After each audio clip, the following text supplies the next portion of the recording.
alliteration in the name, and then you kind of see the logo. It turns into this thing where, like, even if you glance past it, you're like, I've seen that before, and my goal was to kind of get into the space and kind of, pound our name around, see how we could, create some dust. But a lot of the success that we have, I mean, I can say it's accredited to us sending out a lot of samples when we first came into the space and trying to really connect with people to say, hey, listen, we got legit stuff. Like, we're not going to send you a bunch of free stuff if it doesn't work, Right. Yeah, for but sure. a lot of our success has to do with everybody that's here today, everybody that's tuned in. Obviously, Eileen, you're a big help too. Like Christian, I just highlighted Fab Automotive Detailing. I know that, he'll probably step in and out, but Fab Automotive Detailing, he also does Fab Automotive Supplies. And he is my Midwest distributor for Phoenix products.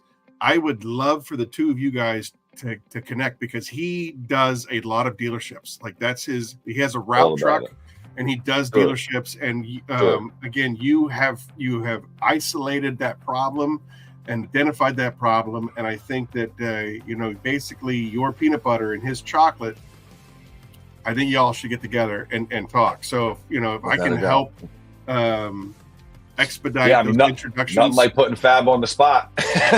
No, I mean, Fab and I talk all the time. And so I know that you have a working product, which is the same reason why I got Brian Eckert. He's going to show up sometime later tonight from Avis. Because again, I believe in your product. I know your product works. The conversations that we have and listening to the podcast with a detail dive, where you have not encountered a smell that you have not been able to eliminate. And that right there, sir, is like the highest bar that you can set. So you have the secret sauce, man. And it's really cool. I mean, dude, listen, we've done, I mean, when I was doing this before we got started, we have to do probably 500 plus cars a month. You know what I mean? It's been that way for 18 years. So, I mean, the amount of odors I've ran into just over the years, and the stuff that I've tried to use that just did not work, that I would have to go back to and then, obviously revisit the car again and apologize for not being able to get the odor out. Like, when I found this stuff, I'm like, all right, we're on to something here, because there really was not a lane. And that was kind of the thing for me. It's like, there's not a lane, like you said, Aaron, it's like, fill that void, and kind of like run with it. And, my big thing, I always listen, I'm a very like motivational podcast guy, audiobook guy. I try to kind of like, as I get older, like I limit even the amount of music I listen to nowadays. Just, obviously there's a time and a space for everything, but I'm always trying to kind of pick up and kind of, catch better vibes in life to kind of almost like manifestation and kind of like, you think about what you want to kind of create in life, and you bring that, I'm getting ready to curse over here. I'm getting sorry. You're allowed. You're allowed. I selected the not safe for children box on YouTube. Is there a cough button? Is there a cough button somewhere on this thing that you can just press that way? He's The more I keep putting down this little water concoction I have here, I don't know what'll happen in an hour or so. Christian, two things. First and foremost, Matthew McConaughey just left Australia. That's where I'm amazing, at. Right? That's where I'm at. Is that amazing or what? It's that good, isn't it? It's that good. It's that good. So I owe you. Well, so everybody out here, if you listen to audiobooks and you haven't peeped Green Lights by McConaughey, you absolutely have to download that and listen to it immediately. He told me about that on Thursday. I downloaded it on the drive home. I've already am in past chapter 2. And it's kind of like his memoirs, but a kind of like this is what I did and how you turn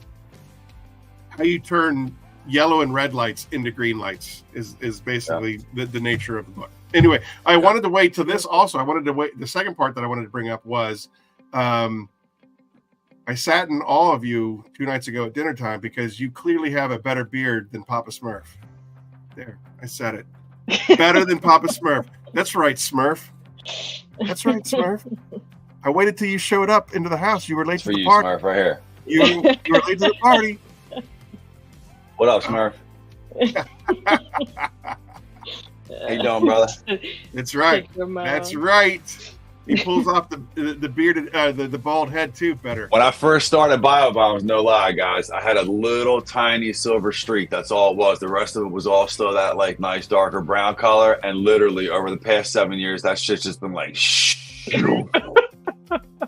I mean, every day I look, I'm like, I can't. I'm like, soon enough, this whole thing's gonna turn gray. I might have the chance of having some silver fox action going on. There you go. I used to have. I too only had one strike, and now I got these 2 stripes. I'm like, watch. What was the evil gremlin? It's gonna be like Obama when he got in the office. When he first came in, he was perfectly fine. By the end, he was just grayed out. That's gonna be me and you, dude. Put an 8-year term in. Yep. Exactly.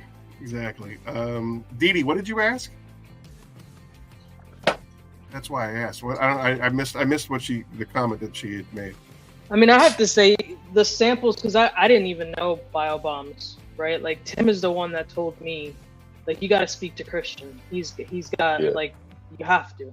And I was like, all right, cool. And he was connecting me to a few people. He connected with me. He connected me with Aaron also. And then just after that conversation we had, and then I got the samples, I was like hooked. After that, I was like, I'm done. Like, what? Like, I don't need anything else. And I mean, I used to use trees all the time. I'd go to, AutoZone, pick up the black ice. And I had in my little center console a whole like 5, 10, 15 pack in there. And yeah.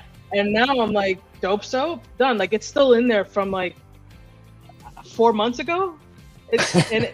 I just got out of my car just now. I went to the back seat and I was like, oh, I love that. I love that smell. Dope soap. New car's my favorite. Dope soap, without a doubt, is my second. It lasts, without a doubt. Man. I'm like so like shocked by it.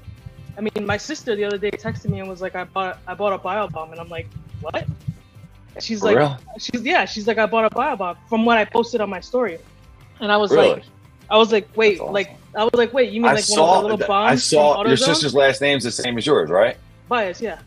Yeah, I saw that shit. I seen it the other day, and I thought to myself that it might have been, and now you're saying it, like, that's awesome. Yeah, I had no idea, and I was like, I'm like, you mean like one of the little, the little trigger bombs from AutoZone? I'm thinking that's what she's telling me, and she's like, no, I bought one of the bombs that you posted on your stories, and I was like, oh, shit, I wish I would have known how to throw her a little. I was like, dude, that's so cool, that's awesome. I was like, wait till you get it, I promise you, like, you'll never want anything else ever again.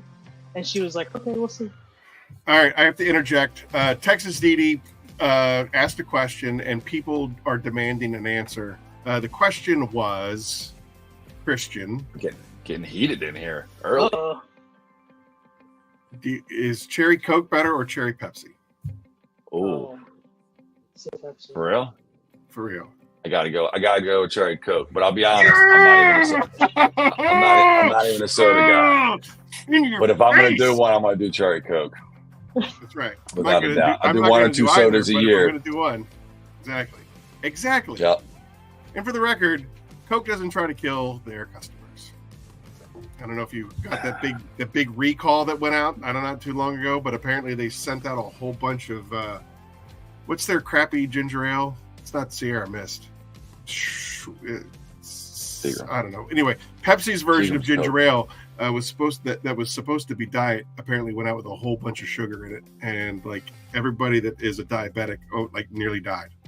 So pop, too bad for you. Sorry, Fab. Womp womp. What's the question? No chance now. He's not going to carry your bio-bomb. Scroll back, like, what is the question? Like, what are we talking about? I had no idea what it was either. Eric wants to know what's in your cup, Christian. I got a little water and Tito's vodka. Just water and lemon. That's it. We're staying hydrated. If you see the chair go empty for 30 seconds or so, I'm just going to run out real fast, come right back down. You guys just fill the dead space real fast. No problem. Eileen can do it perfectly because I drop out all the time. Eileen, you're in charge. Click. All right. So you and your partner, you were detailers for the longest time. You discovered this problem. The itch that couldn't be scratched, and so you figured out how to address it. You already had small business model working for you, so you had income coming in. How did the transition from and obviously the detailing company is still operational, you're still, and he's still doing the details. How did the transition happen from detailing to making bio-bombs a real, legitimate, viable company? That's the first question. And then when you answer that, I have a second follow-up question for you. Sure. So it was really a matter of learning about the science associated to why the product was working, and then kind of taking it from that level to figuring out how to get raw materials, obviously press tablets, you know. Well, how did you get on the scent? Like, how did you get on the trail of the actual, this chemical compound? So like, it's weird. The companies that we used to buy from, nobody really labeled it as what it was, you know. What was the company that I got it from? I almost don't even want to call them out, but I can't remember the name of them. They're not even really around anymore. They were a third-party private labeler because there's different variations of this thing. And one of them actually had something in there that had referenced chlorine dioxide. And from that point, I was like, okay, cool. Like, now I know what this is. Let me do a little bit more research. When you start digging around and you look around on the internet, and I mean, even now talking about it, I still got to kind of be a little bit, the gas that gets created and the solution that gets made does a lot of different stuff. It just never had a lane for the automotive industry before. So that was kind of for me where it was like, okay, like I looked around, I'm kind of looking at the competitors, and like one of the things I like learned back in the day was like, find out what your competition does and just outwork them. So like I looked at kind of the way a lot of these brands were kind of out and kind of promoting themselves and the designs and the feet, like just the way, like, you know, the application process was, or the directions or the labeling or whatever, and just nothing really grabbed me, you know. And I've kind of always considered myself to almost kind of be like a perennial creator, entrepreneur, whatever. I just kind of like making shit, you know, and doing, like, bringing new, like, just, you know, I'm like very creative like that or whatever. So for me, it was like, cool. I get to kind of like get a little expressive and, you know, kind of turn this into something. I mean, I had you seen it the other night, dude, like the first version of the logo. Yeah. You know what I mean? That we had back in the day. It's like almost clip arty, you know? Yeah, Mr. Yuck. But yeah, exactly. So like, you know, that's kind of been like, that's the thing for me. It was like, all right, create a brand, because brand recognition is what matters, you know? 100%. It's really, I mean, these other brands that have their products out there, like, I'm sure you guys have seen them passing by randomly here and there through different sites or whatever, but none of them really are that grabby, you know. Shout out to a couple of the guys that maybe, you know, that maybe people have seen before, that kind of gave us a little bit of a lane to kind of travel in to begin with. Hey, Timmy. He's got to catch a flight, so I wanted to interrupt you. I'm sorry, but Hawaii Tim, appreciate your support as always. Safe travel, brother. Dude. Enjoy your wonderful life you live, got there, okay. Bouncing back and forth. Yeah, this guy lives the life, man. Right. Like, all I'm trying to do, I told Tim, like, I'm just trying to live like him. That's all I really want to get to. At some point in my life, I just want to be able to jump on a plane, just fly to Hawaii whenever I want, and then go back to Vegas. Then go back to Vegas, and then go to Hawaii, and then go to Vegas, and then go to Hawaii. Oh, what's happening in Florida? Okay, I'll see you guys in Florida. I'm doing something wrong. Right, guys, we gotta get some sales in. Come on, everybody! I'll run a special. Exactly. Sorry, I didn't mean to derail you from that. So, what was the point that you realized that you're going down that path and you're doing the research, and all of a sudden it's like, hey, this could be a viable option as like a segue into not necessarily a second company, but bio-bombs? So to be honest with you, it was because I've been doing, I mean, when we do what we do during the day, when I say we move through cars fast, we're like a speed line. So it's like, it's a lot of reckless abandon in regards to the way maybe you guys would all kind of approach doing a vehicle or whatever. But you got to realize I'm in a position at a dealership where we have 80 cars on the lot. 20 of them are brand new from last week that got put out of detail. Out of those 20, 10 of them look like absolute dog shit. The other 10 you might be able to kind of lick and stick, as we say it. But like, it's just like in a car, drill brush, vacuum, blast it with air if you have to, dye the rugs with black spray paint, throw down aftermarket plastic, put an air freshener under the seat, shut the door, and move to the next car. I mean, we do, 15, 20 cars at a dealership. We'll rip through 4 dealerships a day. So it's like, we'll get out in the morning. It's 6:30 in the morning, get to the lot as the sun comes up, and we won't be back home until 5:30. But, we're ripping down 40, 50 cars in the day. So for me, my body couldn't take the shit anymore. Sure. Yeah. Okay. I'm like, I can't do this forever like this anymore. Right. It's great money. We're making a good living, but like I'm running like a dog every single day to the point where like my problem is even when I come home, like I never just relax. I got to work out. I got to go do something. I want to be active. I'm in the yard. I'm moving dirt. I'm lifting rocks around the house. Like I don't really sit still very well. And I just knew that like if I continue to keep kind of just dogging my body out the way that I do for as many years as I've been doing it, like eventually it's gonna get to me. So I was like, this might not be a bad idea. I'm gonna try it. My business partner was like, listen, dude, I love the idea, but personally I don't think it's gonna be profitable for a very long time. It's not really something I want to get involved in. That was kind of like a green light for me because I wanted to kind of create something without having, and it's great to have people that you're involved with or whatever. Me and this guy have had a great working relationship for years, but it's nice to be able to have a lane where you have 100% creative control of what it is you want to do, executive power to kind of like, nah, I'm not doing that, or yeah, we're going that way. Well, that's the bad idea. Like, I don't care. This ain't your thing. I'm going this way. Right, yeah. You know? So that for me was a driving factor too, because it was my own independence, you know, from being in business with him for so long. You know, we only had a couple tips over the years that we were ready to rip each other's heads off. But outside of that, we always worked through them. But like having that creative freedom to be able to like see a lane, create a plan to kind of attack that lane and watch it grow and turn it into something where, you know, the first year was, you know, minimal at best for sales because I was trying to manage how to switch between both gigs and do this. And, you know, as the years kind of progressed and we got some more steam, everyone's on my butt. They're like, yeah, you got to get on social media. I'm like, not yet. And then, you know, last year I'm like, all right, let's do the social media thing. Kind of ripped the Band-Aid off after having 5.5 years or whatever it was established selling the dealerships and shops and stuff. Because I mean, the way we did things when we first started, we would just cold call. I'd just go over to some dealerships. I'd walk right in the back.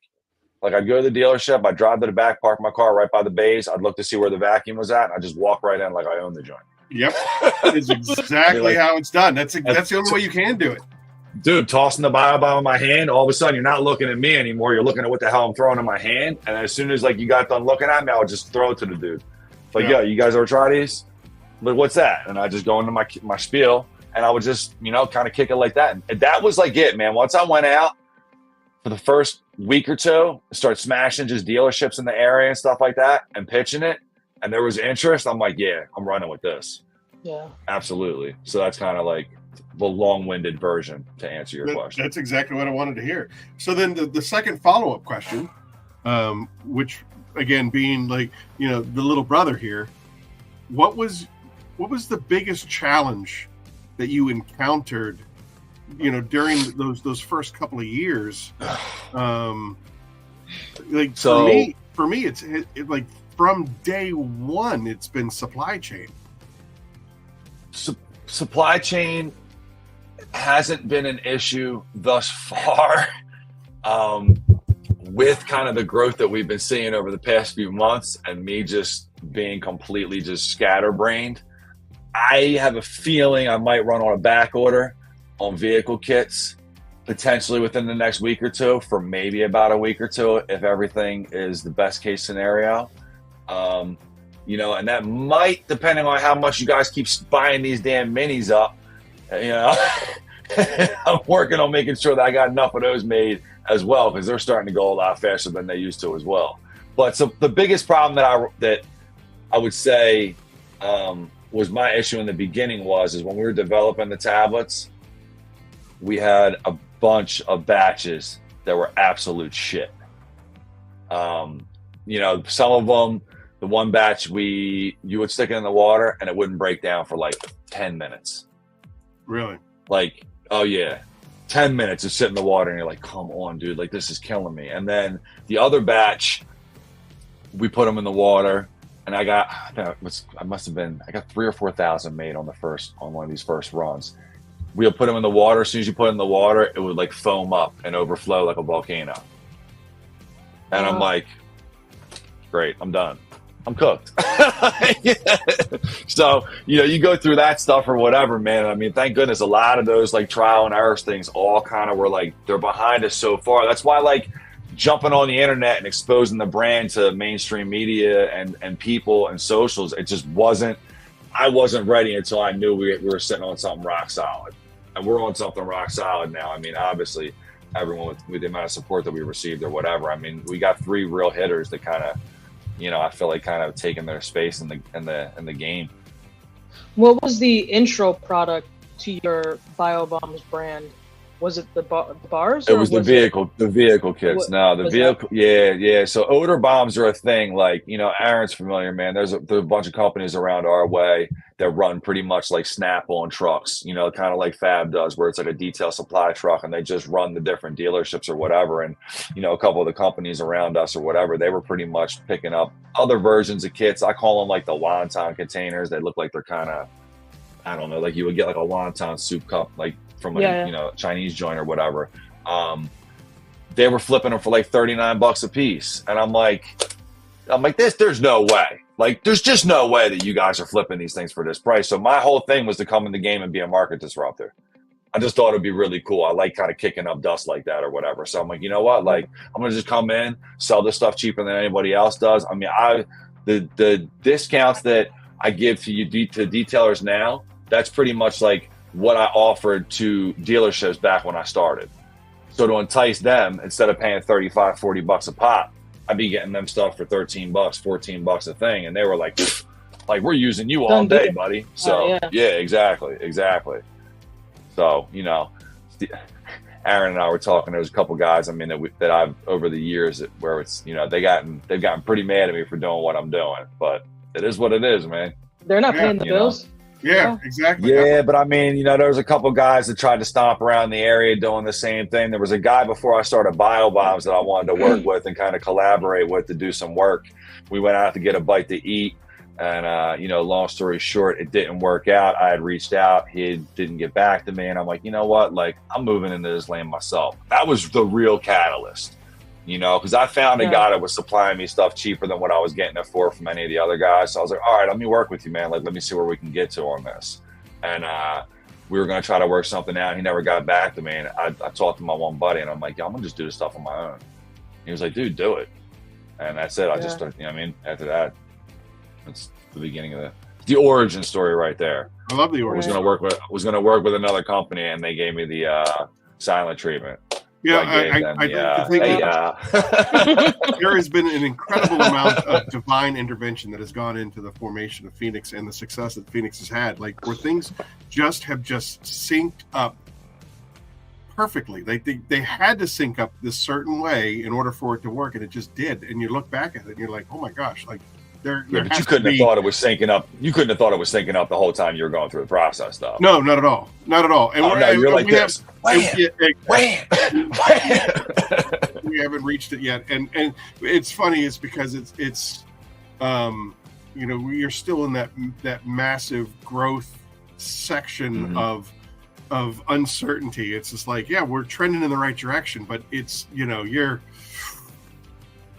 You know what I mean? It's like rent's coming up here. It's today's the 27th. The rent is coming up in 3 days, and the mortgage is coming up in 3 days. Like, I was literally, before we got on the thing, I'm like, oh shit, it's the 27th. I'm like, I gotta reconcile one of the damn credit cards. I'm like, damn it!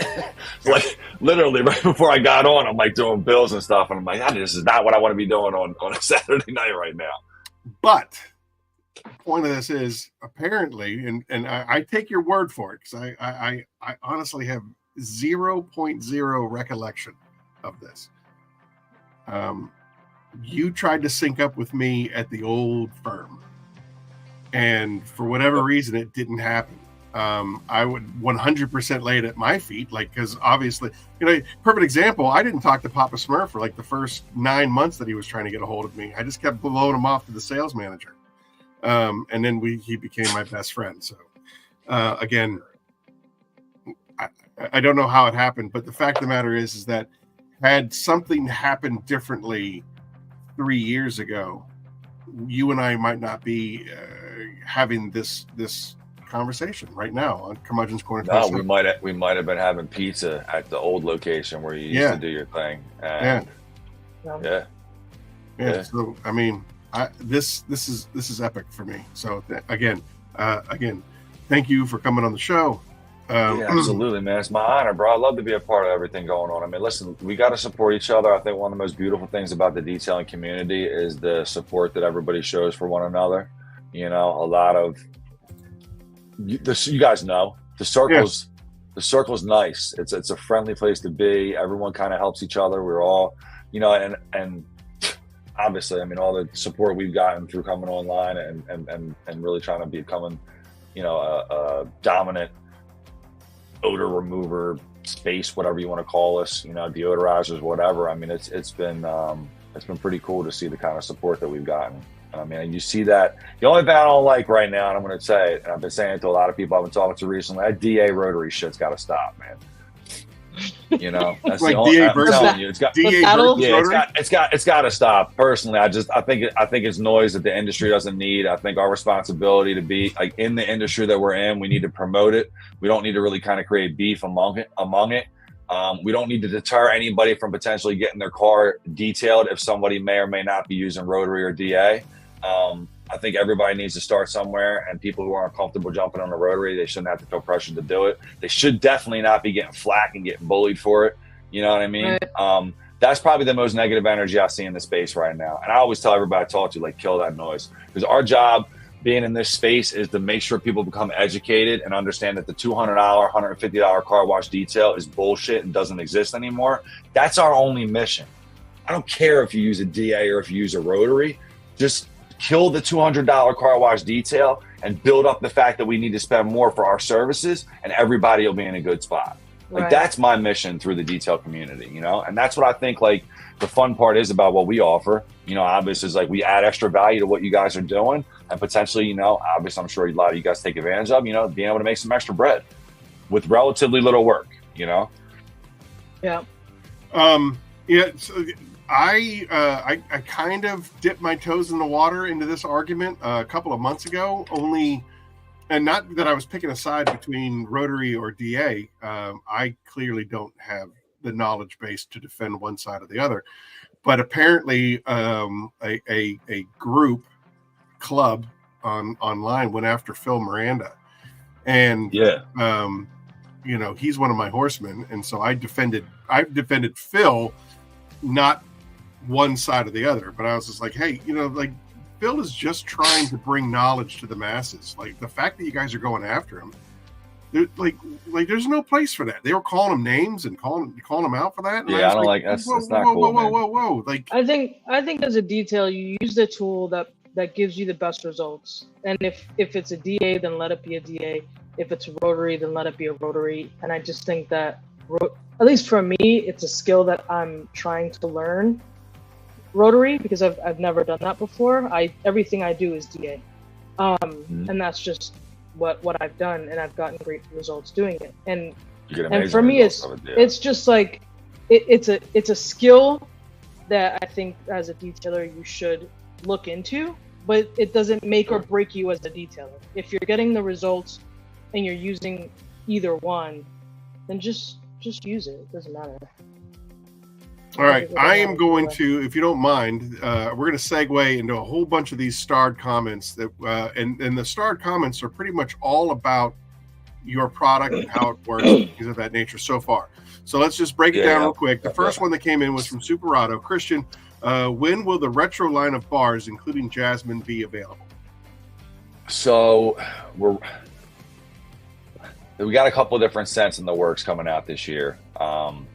One of the things we're looking into trying to develop and bring out, it'll probably be more of a at-once situation. It's going to be kind of like what I would like to consider to be almost like a vintage collection, where we have like the jasmine, we have like a patchouli, a sandalwood, you know, kind of just like those original kind of old school, more like retro kind of like a retro collection almost, you know.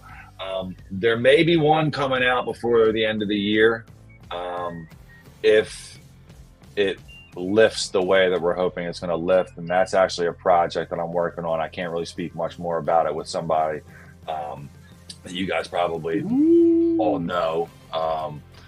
You heard it here first. But yeah, we got a couple things cooking. in regards to doing, you know, some more scents. So stay tuned. The biggest thing, so you guys understand, when we go to make a bar, you know, we obviously have to kind of find the scent that we want to either mimic or create from scratch. From that point, we got to get the lab to kind of recreate it and then send us pretty much an oil, you know, like an essential oil blend. That blend itself then basically has to be put into sample bars. So you got to get a gallon of it and you got to put it in the sample bars. You got to soak them. You got to pack them. You got to send them out. We got to push them out in our own vehicles, try them, make sure they last. We become nose blind to it too. You know, after 30 days, like, it's not as easy to smell something that you've been smelling every day. So, you know, it's a testing process. We've had some stuff that just wouldn't lift. You know, like, it smelled great, but it wouldn't lift, or the worst case is it doesn't stick around. Right. You know, so it takes a little while to get it worked out. From inception of what particular like scent we're maybe trying to work with to like getting sample bars and being able to run through, we're like, it's like a 6-month process. I heard that for the first time on the detail dive, the term scent blindness. I thought that was fantastic. Yeah. Nose blind's a real thing, man. Nose blind. Absolutely happens. Yeah, absolutely happens. Yeah, you're talking about funky cars, and like, you just don't realize that your car smells funky until, you know, somebody's like, hey, your car kind of smells funky. Yeah, I tell the guys we talk to that I, you know, pitch sample kits out to them, people that are interested in the product. Like, 2 of the services is obviously like odor removal and the interior air quality, but like the big thing is, like, we spend 18 days a year inside of our car. Like, that's a lot of time, dude. That's 9 days every 6 months. I mean, you'd be silly to think that like the smells you create in 6 months in your car, if you spent 9 days in there, don't exist, because they definitely do. My car smells like angels, and I don't put anything in it. Let's go through this next question here. Mr. Wait. Cardi. Do you have that up? Oh, yes. Yeah. So Bio-Bomb shirts. Do we have merchandise on your website yet, or what? Bio-Bomb we don't, swag. but here's the thing. We are working.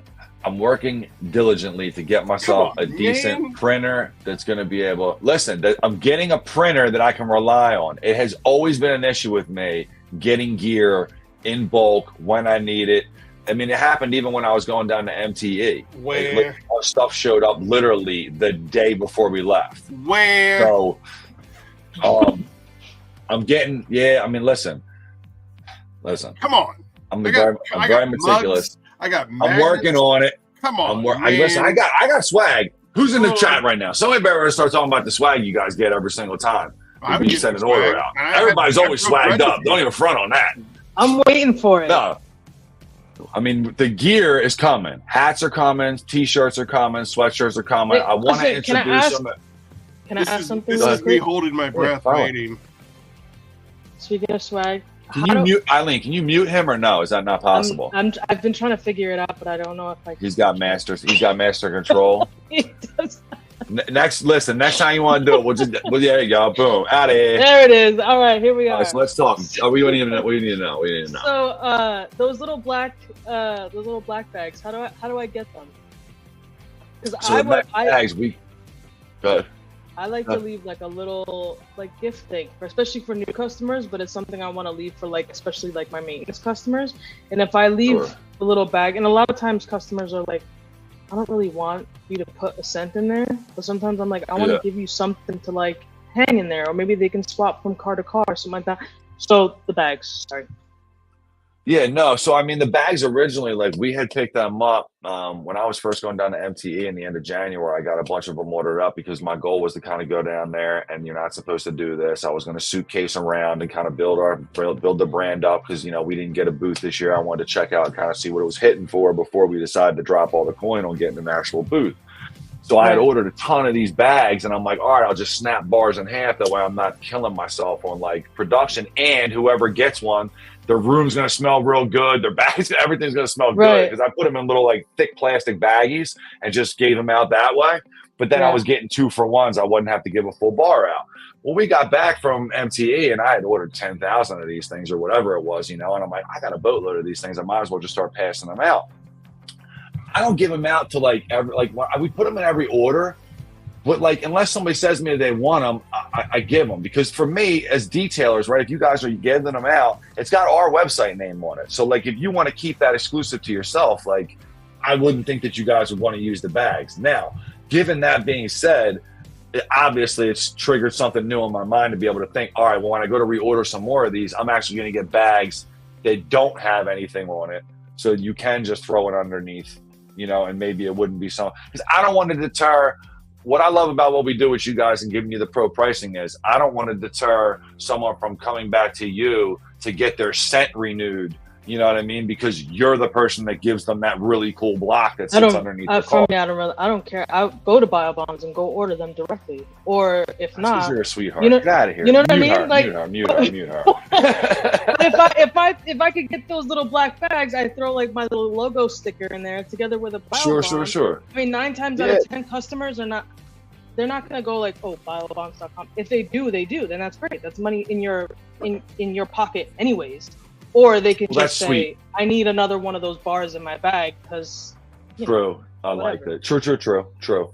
Yeah, but I mean, we try to pass them out with every order. But if you need some, I mean, just DM me on the side. I will buy it off. Yeah. Just tell me what you want. Everyone keeps telling me, they're like, yo, put them up on the site. And I'm like, I just can't see myself like charging any money for some little stupid mesh bag. Like, I'll just put a little add-on somewhere, add a bag or whatever. Whoa. The Joker. If you're good at something, never do it for free. Are you kidding me? Like, listen. I got somebody that's probably listening to the podcast right now that's probably sending me a text message like, "Did you just say you're going to give the bags away for free?"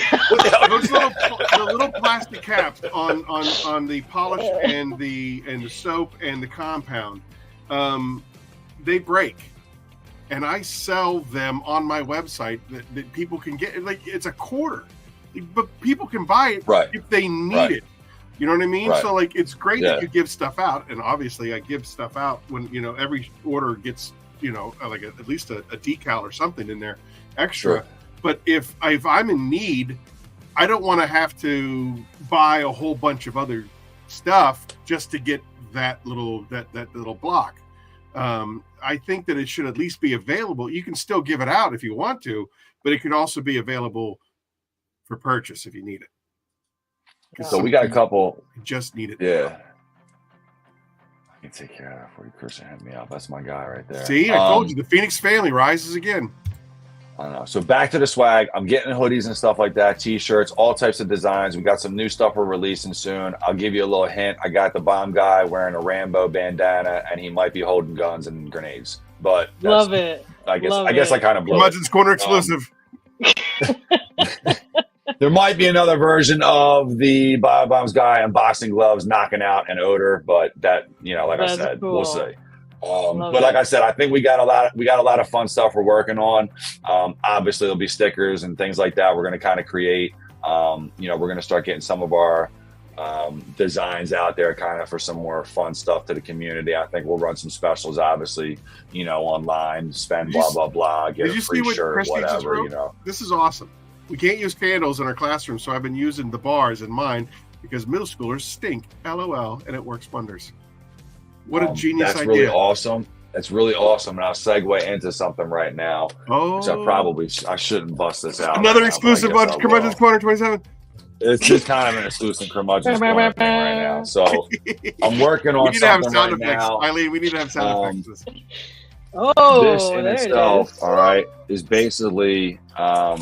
you know, something we're going to be bringing out soon. I can't believe I'm showing you guys this right now. This is why I shouldn't be drinking and doing podcasts with you guys. But basically, what this is it's a battery powered fan, right? So what this is going to do, it's got a little key on it, so you can't open it up, but the kids won't be able to get to it. But it's going to run off of a D battery. And what happens is the fan's right here, and this little tray here. You break a bar. And you put it in these 3 spots. You take one bar, you break it in half, you get 2 chunks. There's 3 spots here. And basically what you do, this runs nonstop. There's a button here that's going to allow you to leave it to run for 1 minute, off for 2, run for 2 minutes, off for 1, or just run continuous. But basically 1 D battery will run you like 60 days or whatever without dying. So you shut this up, and basically what happens is you can mount this, or you can just put it on a shelf somewhere, and it's going to run this fan to kind of constantly blow some of that air to keep some wind on it. And then what's going to happen? I got you, Chris. We'll take care of you. I'll send you one out. You can be my field test. And then what you do every month is you put a new bar in, and then you move every bar over in one section, right? And then the oldest bar after 1 month is going to be on this side. You toss that one, you take your new one, you put it here, half of it, move that one down, move the other one down. At the end of that month, you toss the back one, put your front one in, and you basically just rotate a half a bar every 30 days, and it'll basically keep you fresh. This will be really cool for guys inside shops. If you have shops, you can put one up in your lobby. They're like, oh, it smells so nice in here. What is that? Oh, these are our BioFresh bars. Like, feel free to pick one up. And, you know, Yeah. So Chris, you're listen, gosh, I told you I don't genius. sleep, dude. I told you I don't sleep. Heck, man. I told you I don't sleep. And I was like 3 hours a night, 4 hours a night. Holy cow. So. I want to know, at what point does Mark Cuban come in and whisk you away from all of us? God damn, dude. Never. Holy cow. It was like this the entire Eileen, I got to have dinner with him. It was like this the entire time. He was just hitting and hitting and hitting and hitting and hitting. And I at one point I stopped him and I said, I don't need to be weird or anything, but I am getting like this Matthew McConaughey, you know, Wolf of Wall Street vibe from you. And he was just like,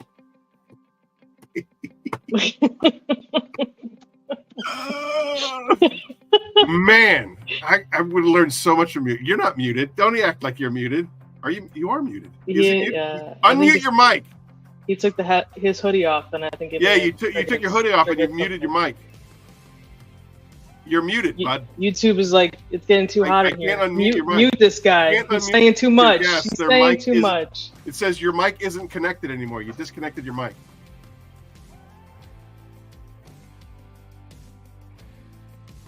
Dude, you blew it. I'm removing you. Back to stage. Are you there? Are you there, God? It's me, Margaret. Nope. Yep, you're out, dude. It says that I'm getting an alert that you have your microphone is not connected.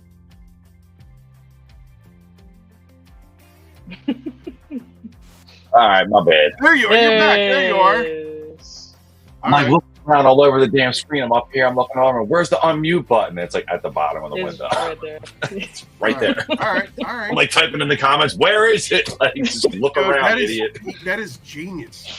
Everything that you just discussed is absolutely genius. I honestly, we I mean, good God, dude. Like, we're looking at. I'm.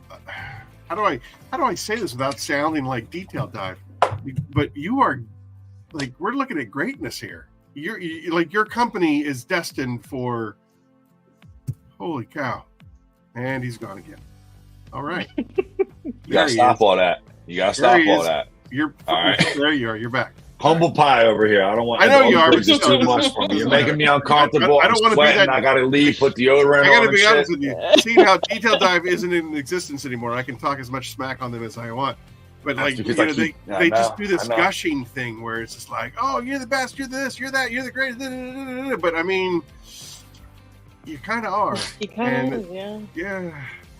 You guys are sweet. All right, so real fast, how's it dispersed to Rich? It's basically, if you're talking about the fan, what are we talking about? Yeah, I think he was talking about the original bio, like the questions that I had for you on Thursday, which was basically, how does the whole thing work? Now, obviously, I've done a lot of research on it, and I have a pretty good grasp on the situation, but from the man himself, by all means, please explain how the tablet, dropping it in, boom.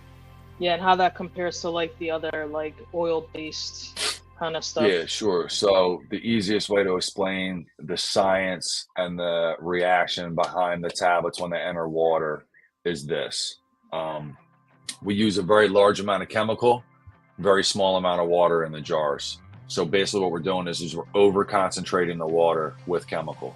What winds up happening in that situation is because there's so much chemical in the water, it has to be released. It releases through the top of the jar in the form of a gas. That gas then disperses itself throughout the entire cabin. The molecules of the gas are actually many, many times smaller than even the biggest molecule of that would be an odor molecule or a piece of bacteria that's causing odor.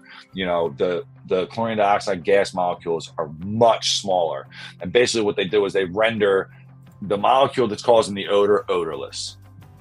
There's not really a fragrance cover up or anything like that, but that's the science behind how the actual vehicle kits work. Now, from a scientific perspective, the gas would much rather be a liquid. And what winds up happening after the overconcentration of chemical winds up escaping through the top of the jar through gas, as a gas, the water levels and the chemical level in the water, they kind of even out. And the rest of the gas winds up sitting in the liquid. That's the yellow that you see in the jar. That yellow itself is actually the remaining chlorine dioxide gas in the water. That will not release itself out of the water once it gets to a certain point. So we get the gas off, and then it's kind of like you could let that sit in there overnight. And as long as you're leaving the doors closed, the idea is the gas that's in the car is what's doing the job already. It's nothing that's really still in the jar because none of that's coming out anymore. It's the stuff that's inside the cabin. That's where, like with the aerator, when you disturb the surface tension of the water, that little disturbance of the air bubbles popping and rolling into the top of the water, that's enough to break the surface tension. That actually forces the gas that would rather be a liquid, that's yellow, actually out of the jar because it doesn't have that safety net of the surface tension. Like if you ever stick your finger like in a glass of water and you pull up and the water kind of sticks to your finger, when you break that, the gas can't stay trapped anymore and it has to get forced out of the jar. So that's the I guess, the technical like how you get the extra release through the aeration with the pump. Excellent. All right, so I'm going to segue here real quick. We're going to come right back to this, but I'm going to segue real quick. We just hit the 1 hour mark. We try to give away some stuff at the hour marks. I think the first thing should be from Phoenix, because I know that you've been gracious enough to donate a giveaway, but I'd like to save that for those that stick around the longest. So this will be for what do you want to give away, Eileen? Typhon or Peleus? Let's give away Peleus. Let's give away Peleus. Since he's the interior odor guy. Let's stick to Peleus.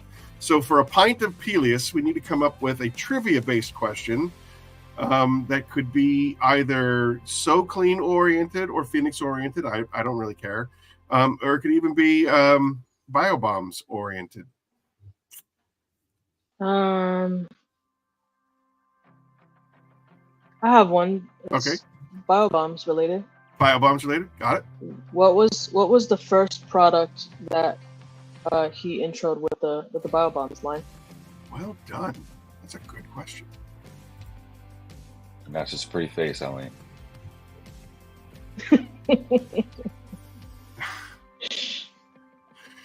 Oh, Adrian, you're going to get me in trouble, but I'm going to do it anyway.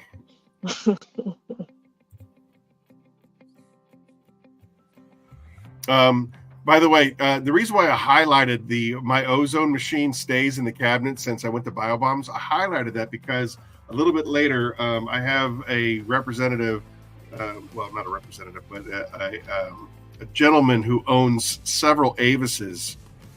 He's going to be he's dropping his daughter off at a slumber party right now. But he said he'll be jumping on a little bit later. And when he comes on, he recently bought an ozone machine and it didn't work nearly as well as he needed it to. And I highlighted this comment because clearly you are killing the game where technology is not working. Old-fashioned chemistry is. And I'm really, really excited about that. That's what's up, brother. I appreciate it. But yeah, so ozone machines and me don't get along. All right, so here we go. We Anti-ozone. We have Jasmine. We have the aerator. Fresh. Yeah, I'm still waiting for AF, scent bomb. New car. We're looking for the original scent. What product? Not the scent. The product.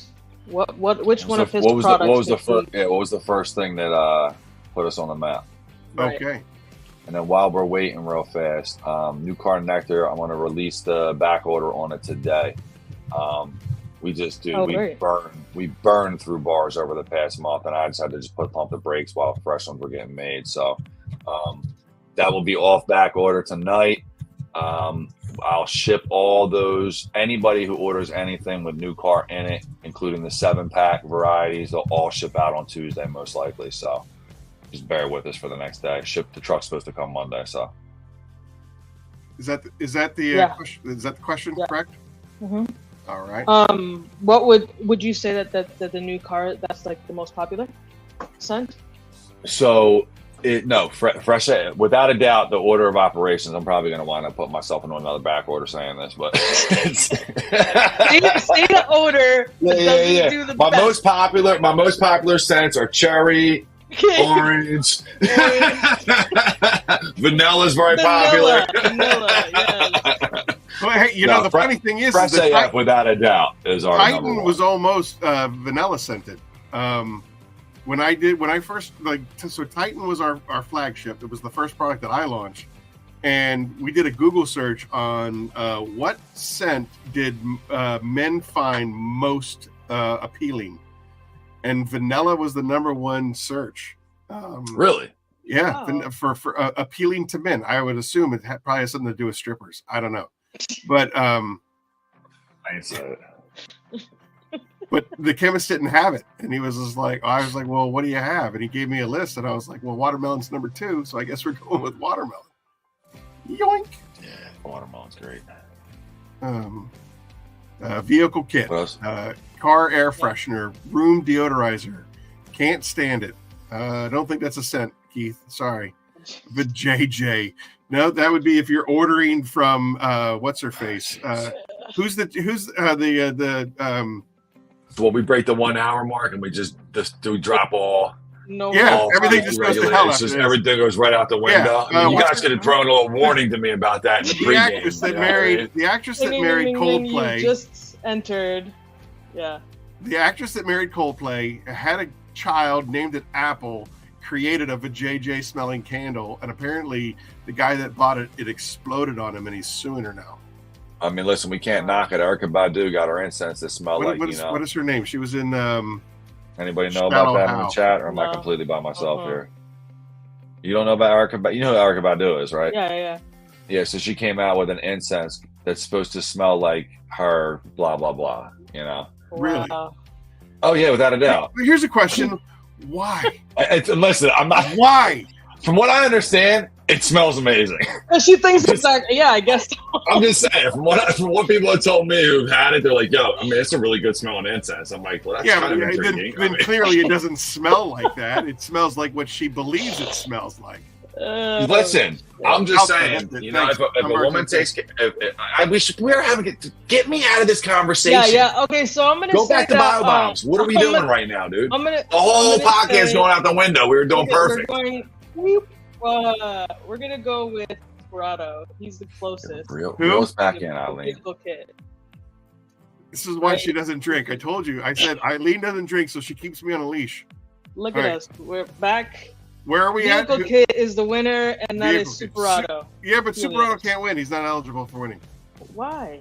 because he already won? wins every single podcast. Okay, so Damn, Super, you just got shut down, bro. nobody. I'll I'm give serious. next time you order. Listen, I went back through my order log, and I looked at his order history, and it was prize. So, prize, okay, prize. Superato, can you nominate somebody to win then? Can What we do am I it that stressed way? I think two curmudgeon corners ago, curmudgeon corner 25, we implemented the 3-month rule. You're not allowed to win. He said it's been months. How many months? All right, Superato, I have the technology. I'm gonna look you up right now.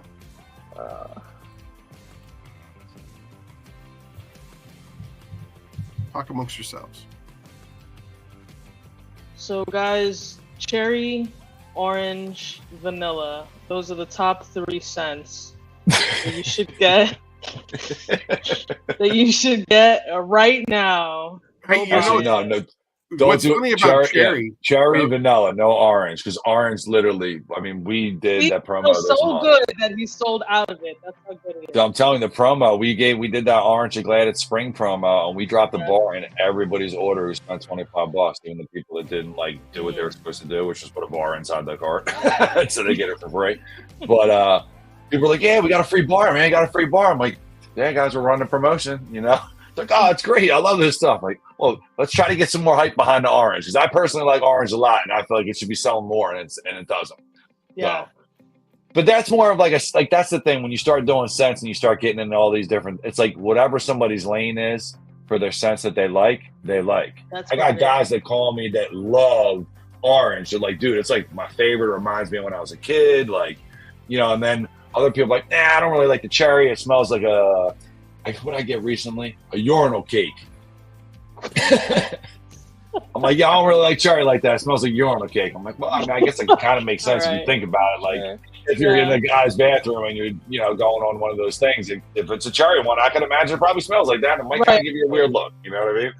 But cherry is one of the most dominant scents out there. Like especially when you're mixing chemicals, they encourage you to use cherry a lot because it's so overpowering. Cherry kind of can mask the like the chemical smells and things of that nature. Yeah, so cherry is a pretty potent scent. So anyway, going back to Al, Superato, he won in December, he won in February, he won in March. All right, so his request is to give it to Christy. Well, Christy wins all. She was a grand prize winner, or she won the. Listen, you can't. I know. Everybody. Who all right, well, how about we do this, Aaron? Who can we let win tonight? People. I know. Who's left? You're right. All right. And Chris, make sure you DM me if you can. I'll talk to you. I'll get you on this fans. He earned it.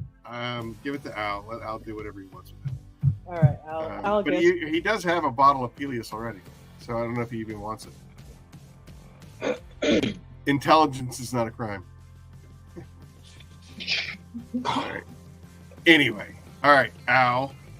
Once again, at least it wasn't Keith Firebird this time. I always forget. All right, so where were we? Super. Something. Kimberly says something for stress. Vanilla. You have vanilla. That's the new scent. Right? Yeah, we got vanilla. That's the new scent we're rocking on the site right now. It's been pretty popular. People like it. I love it. Is vanilla traditionally set? Like, does it ease stress? I know, like lavender was always said to, but I hate the way lavender smells. Lavender annoys me. Really? It does. You're too tough, man. You gotta get in touch with your softer side. We gotta smooth you out. You're a little rough around the edges. Eileen, do something with your cohort over here. Get him a little smoothed out. He gets smoother on this time. Exactly. Okay. I just love you. You're amazing. The hat goes like a little towards the side. The headphones hang off. Loosen up a little bit. Yeah. Hey, fellas. Right. Yeah. When did we show up to the show? Oh my gosh. Hey, Christian. So handheld bio we're just probably talking. I don't even know. This was the original. Is that like a stress ball? Yeah, a little stress ball. Is that available for purchase on your website? Nah, we throw them in orders with guys. And then this is the one that, this is the new one that we're doing. That's the new one, yeah. I thought Adrian had that one. You are such a better company than I am. Now, you just listen. You got to. Where were you at 2.5 years? Let's compare notes at your 2.5 year mark. Sure. So 2.5 years in, probably. I mean, I was getting pretty comfortable in the space. I started to kind of understand where my lane was at. I kind of got a little bit more direction, probably a little bit more focused. And probably that was right around the time when I would think, I think that's when my relationship with my ex that I was dating probably started falling apart. Because I basically just threw everything I had into just doing. I mean, I went from 2.5 years to 5 years. I was an absolute maniac. Like, I'd be downstairs. You have to be. I'd be in the office. It'd be 2:00 in the morning. She'd pass out on the couch or whatever and be like, yo, I come down, like, what are you doing? I'm like, yo, I'm not going to sleep tonight. So you have to work in like 3 hours. I'm like, I don't care. Like, so that's where I was at 2.5 years. Okay. It was all day, every day. The grind is real. Yeah, dude. I mean, it's the same thing you said, like running like supply chain issues. You got something that was supposed to show up, didn't show up. It's, tablets fizzling, popping, whatever, working through issues, like, communicate trying, it's, the deal, dude. I mean, all of us do. Anybody in the chat, for the most part, all small business. It's like you're available all day, every day, and you got to do things every hour of every day, whether you want to or not.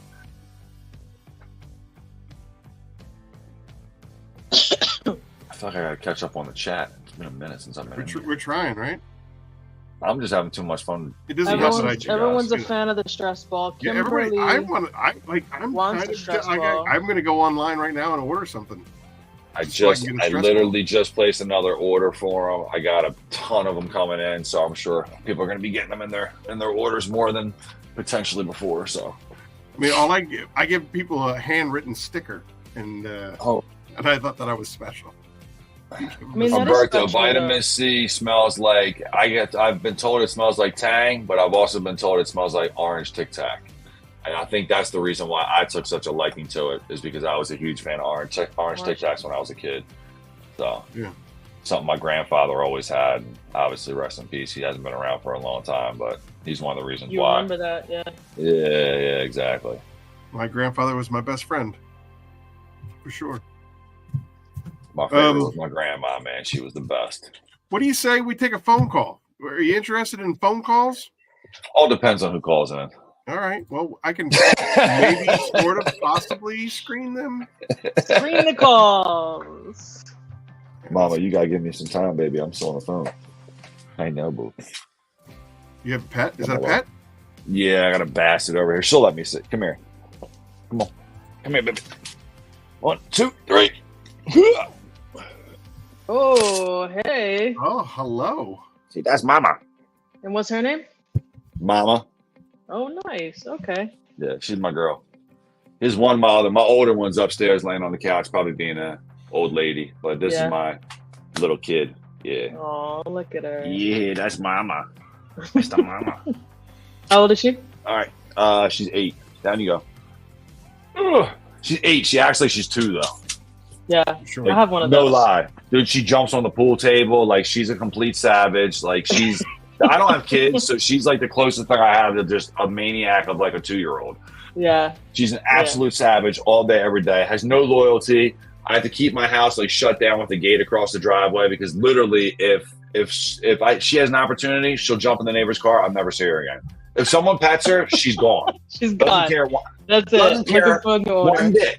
Dude, everyone in my neighborhood, like before I had the gate up front of the house or whatever, literally she would get out and people would just walk down the street with her and be like, she got out again. I'm like, I'm sorry, I'm the worst owner ever. Like, you know, and she's the worst too. Cause like you'll go to get her, like when she goes out front and like she goes start running down the street or whatever, she'll stop and she'll fall over and play dead or whatever. And then I'll go to get her to move her. And she's like, no. She's like this. Like I'm like beating her.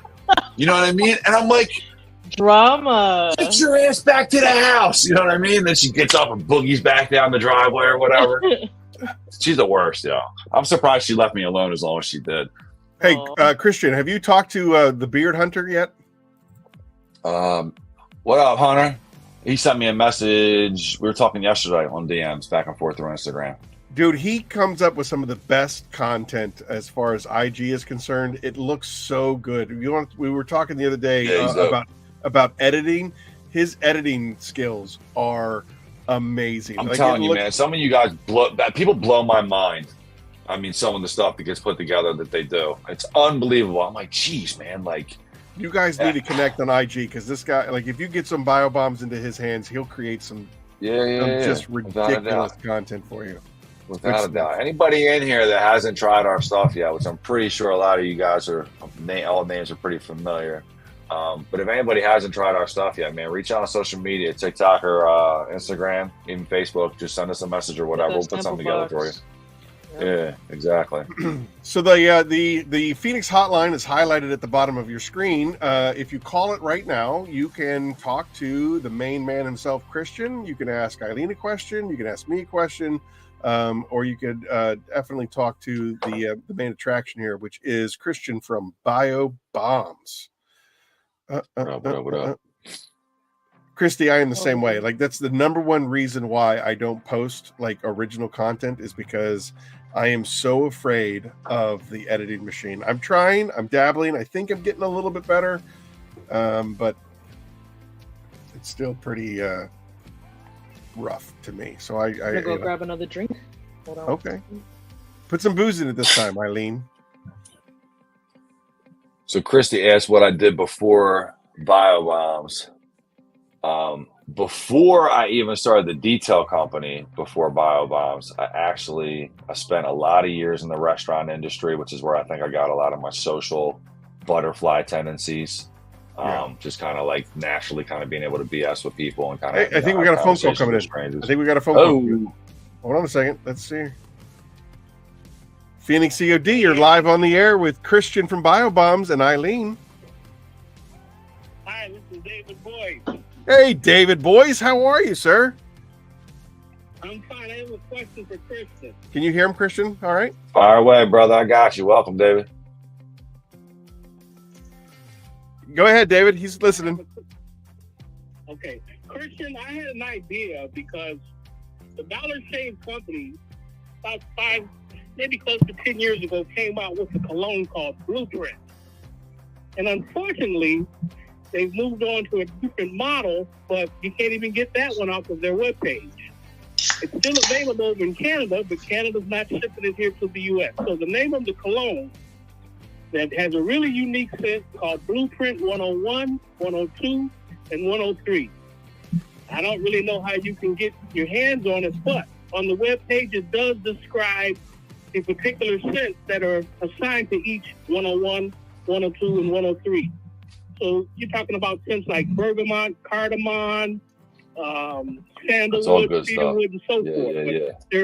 They're categorized and assigned to each one. I think that your Bio-Bombs would be perfect for a scent like that in the future. Just something to think about. That's all. Listen, I love it. I just wrote all that down. Trust me, I got a couple people now north of us or whatever. I might be able to get that thing smuggled under the border. Yeah, when I was string, see what I can make happen. When I was talking with people, they were saying that they definitely wanted a more of a muskier, manly scent in a lot of the when a lot of their air fresheners inside a car. So, I'm not nearly as versed as I should be with all the different scents that you got going on, but my big feeling when it comes to being a chemical company, if there is a need, I want to fill it. Without a doubt. Yeah, that's kind of the main reason why we bought out Iced Out. By Dollar Shave Club, and now it's only available in Canada. Oh, those Canucks. Anyway, that was just my thought. Thanks, David. I really appreciate the phone call. Thank you, and appreciate you, Aaron, and your company. Your product's great. Oh, sir. As well, appreciate you as well. So thank you all. Thank you. God bless you, sir. Have a great night. Thanks for tuning in and supporting the show. That's what's up.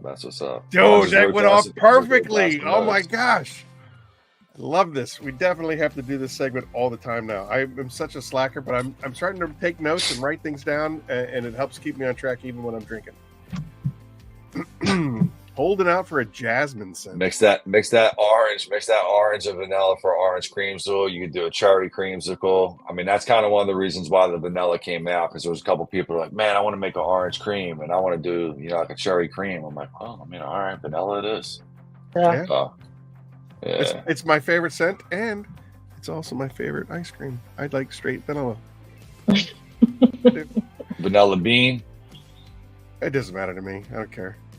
You like fake vanilla too? Yeah, I don't care. I'm from Pittsburgh. We eat chopped ham. What are you talking about? Like, listen, I'm from outside Philly. We do scrapple, so right. It has to be cut thin and fried crisp with ketchup. Crisp on it. I don't care about a thick piece. A thick piece is fine. It's just got to be crusty on the top and bottom. Yeah, I agree. And it's got to be like more than half of this channel just went, what the hell is Scrapple? Scrapple. Don't look it up. Yeah, if you guys look it up right now and you go to the wrong site, you're probably gonna be like, "Yo, I'm never ever listening or talking to these guys again." Yeah, it's the worst of the worst. Oh, I love it. Are you kidding me? I would first introduce. I arrived in Dirty Jersey in '98, and I started hanging out with the cool kids in like 2000, 2002, and. I was in an ambulance squad, and that's when they were basically showing me all of the things that Jersey has to offer, like water ice. I'm like, what the hell is water ice? And they're like, oh, blah, blah, blah. I'm like, you mean like a snow cone? And they're like, it's not a snow cone, it's water ice. You can't say that it's a snow cone. I'm like, it kind of feels like a cross between Italian ice and a snow cone, but okay. Yeah, people are missing out on water ice around them, man. Yeah, I couldn't even imagine. So, and then Scrapple was the next thing, and I was like, all right, I can get behind this. Top tier breakfast food. That's right, Brian Mayhall. Hey, Brian Mayhall is on YouTube and not on Facebook. That's cool. I don't know if you know who Brian Mayhall is, but he is the engine behind Apex Automotive Detailing. Hard charger, hard worker. That's Brian. Yeah, Brian Apex. Yeah, that's his understudy, and that kid right there is like, he knows his trade. Like people that gotta watch. You gotta watch for the youngins, man. People to watch. That's the kid right there. That's the kid you're right not there. careful. There's nothing he can't do with a pad and a machine. This kid is awesome, and his PPF skills are second to none as well. So anyway, I'm gonna have to shoot up the street. You guys got to do in front of my Challenger for me. For sure. Are you kidding, dude? I probably every other week I go up there and I have lunch with those guys. And I gotta get my bumper done, dude. If I you like look to take my car out, but I'm telling you, every time I take it out and I get a new chip in the front, I'm like such a OCD. I'm like so upset, dude. Most of my Amazon product picks is him demonstrating how to use it. Like, so he'll do the action shots for me, and I'll go up there and he'll do, whatever product I need pictures for. He's there you go. You've just been invited. Come on up. We'd love to have you. Hey, on Fridays it's clam chowder day at the Red Plate Diner, and they make a really good clam chowder. If you're into that. Okay. Listen, there's one thing I said to you when we were out there. I don't care if it's something on the menu. I'll eat it. It makes no difference to me what it is. I prefer red meat if I can. Outside of that, like, I will bust down anything new. Octopus, squid. You give me anything, I'll eat anything. Dude, I'm like a glut. Hey, what's up, Jamie? Jamie the cleaner's in the house. What up? Hey, Jamie, I'm throwing this out there. Eileen and I talked today. We were trying to set up the May schedule. If you're available for May 11th, we would love to have you come on Curmudgeon's Corner 28 on the 11th of May. If you're available, if you're interested. I've been on your show, I think, twice. You've never been on my show. Let's go. We're not as regimented as the 1 hour and we're cutting it off. So hopefully you can be a little bit more flexible with your time, but we are respectful of your time. So if you can only give us an hour, Eileen and I can, we will take it. We will make it work. We'll take it and we'll yammer on our own for however long, but we'd love to have you on the show. And that would be the same for Beard Hunter. I'd like to get to know Beard Hunter a little bit more. Beard Hunter, you're also, if you're available in May, I'd love to have you on the show as well. I love the small business. I love the trendsetters. I like to get into their heads and find out, what's going on and how they're doing. Eating crawfish on the 11th. Really? Whatever, bro. Whatever, bro. Should we? All right. So then how about the 27th? Not the 27th, the 25th. The 25th, Jamie. Are you eating crawfish on the 25th as well? Anyway, where were we? I think I have one more starred question. Oh, how is it dispersed? You talked about how it's dispersed, right? With the whole bubbles and the thing. Hey, here's a question that, based upon how is it dispersed, in the sequence of events that you're cleaning an interior, when should you use the bio-bombs? And you had said before about how it leaves like that yellow residue in the water. Once the gas is dispersed in the cabin, does it leave a residue behind? Does it have anything like, should you do a bio-bomb first and then detail the interior, or like walk me through that sequence of events? You're only gonna get some real buildup on, say, maybe the windows and the glass. If you were to have to do something where you're doing like a triple treatment in one vehicle. There are situations when you run into, especially biohazard cars and things like that or whatever, where you do have to put an extra dose of bio-bombs inside of a vehicle. For anybody listening, if you guys ever go through that situation and you purchase from us, just shoot me a DM or a text message or a call, and I'll make sure I send you out some freebies with your next order. We're never interested in trying to squeeze you guys for an extra sale. We want to make sure that you can provide a solution for your customers. So if we got to drop you an extra kit here or there because you had to double bomb something because it was really bad, just let us know. But realistically, you don't get any type of buildup from having a vehicle kit set off inside of a vehicle. The process is if you have minis first, vehicle deodorization kit second, BioFresh bar to top it off. I mean, that's kind of the 1, 2, 3. Minis can be used in a steamer, spray bottle, extractor, Tornador Black, but they're subsurface and surface deodorizers and cleaners. So that solution will get deep down in the carpets. It'll, break down any of the bioburden that's stuck on door panels, center consoles, and the vents, whatever. And then usually after you get done doing a steam treatment, which is kind of how most people handle their odor jobs and interior, air quality reset service stuff that they do. After that, then you will use the vehicle kit. All right. And usually, go ahead. Sorry. Jamie 10. Everybody don't forget, Jamie 10. Jamie website. 10. Make sure you jump on. Phoenix, so we got Jamie the Cleaner on the 25th. We got Jamie the Cleaner on the 25th. All right, so Beard Hunter, what are you looking at on the, what did we say, the 11th? 11th. Beard Hunter, how about the 11th, huh? Look Christian, at if we do the aerator, right, and the vehicle deodorizer kit, the recommendation would be we do the whole interior, right? We clean the interior. We put the deodorization kit, close up the doors, and then work on the exterior, right? And usually by the time you're done with the exterior, if you're doing a decent job, by the time you're done, the interior will be ready as well. And you can sign, seal, deliver.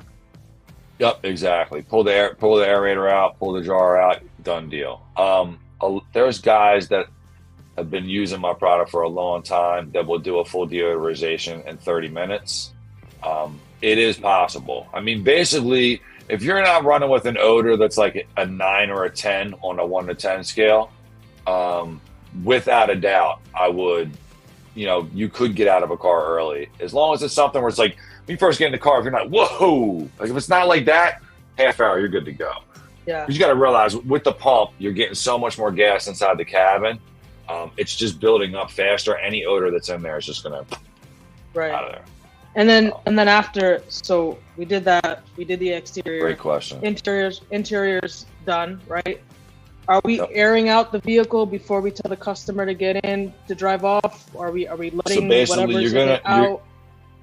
You'll be below. So the gas, when it's concentrated inside the vehicle, it's an irritant. It will take your breath away if you're not careful. Never inhale right in front of the jar or anything like that, because it'll burn the back of your nose pretty bad. I've done it probably 6 times over the past 7 years, just being an idiot, not paying attention. And it literally wakes the back of your throat up for about 4 to 5 hours. Irritatingly so. You should use your proper PPE. I mean, that's right, of course. Yeah. For real. But outside of that, no. I mean, as soon as you open the car doors up, the volume of air outside the vehicle and the amount of gas that's inside the vehicle, you're immediately underneath or above the recommended levels of where you need to be at to be able to breathe the stuff in. It really depends per customer. Some customers like that clean smell that's kind of like the swimming pool. It represents like if your car smelled like cigarettes and now it doesn't smell like that anymore, or if it smelled like weed or dog or whatever, and it smells like clean like a swimming pool or whatever, because that's like kind of what everybody says it smells like afterwards. Right. Some people don't mind it. Other people that do mind it, there is a fix and a little trick. I tell a lot of people when I talk to them, and actually I just took notes about it this morning. I want to put it on the FAQ page on the website. If you don't want that smell inside the vehicle after a treatment, you can just take a bottle of distilled water and just spray it inside the cabin, and all the remaining chlorine dioxide molecules will attach themselves to the water, and you won't smell any of that pool smell anymore. Got it. Okay.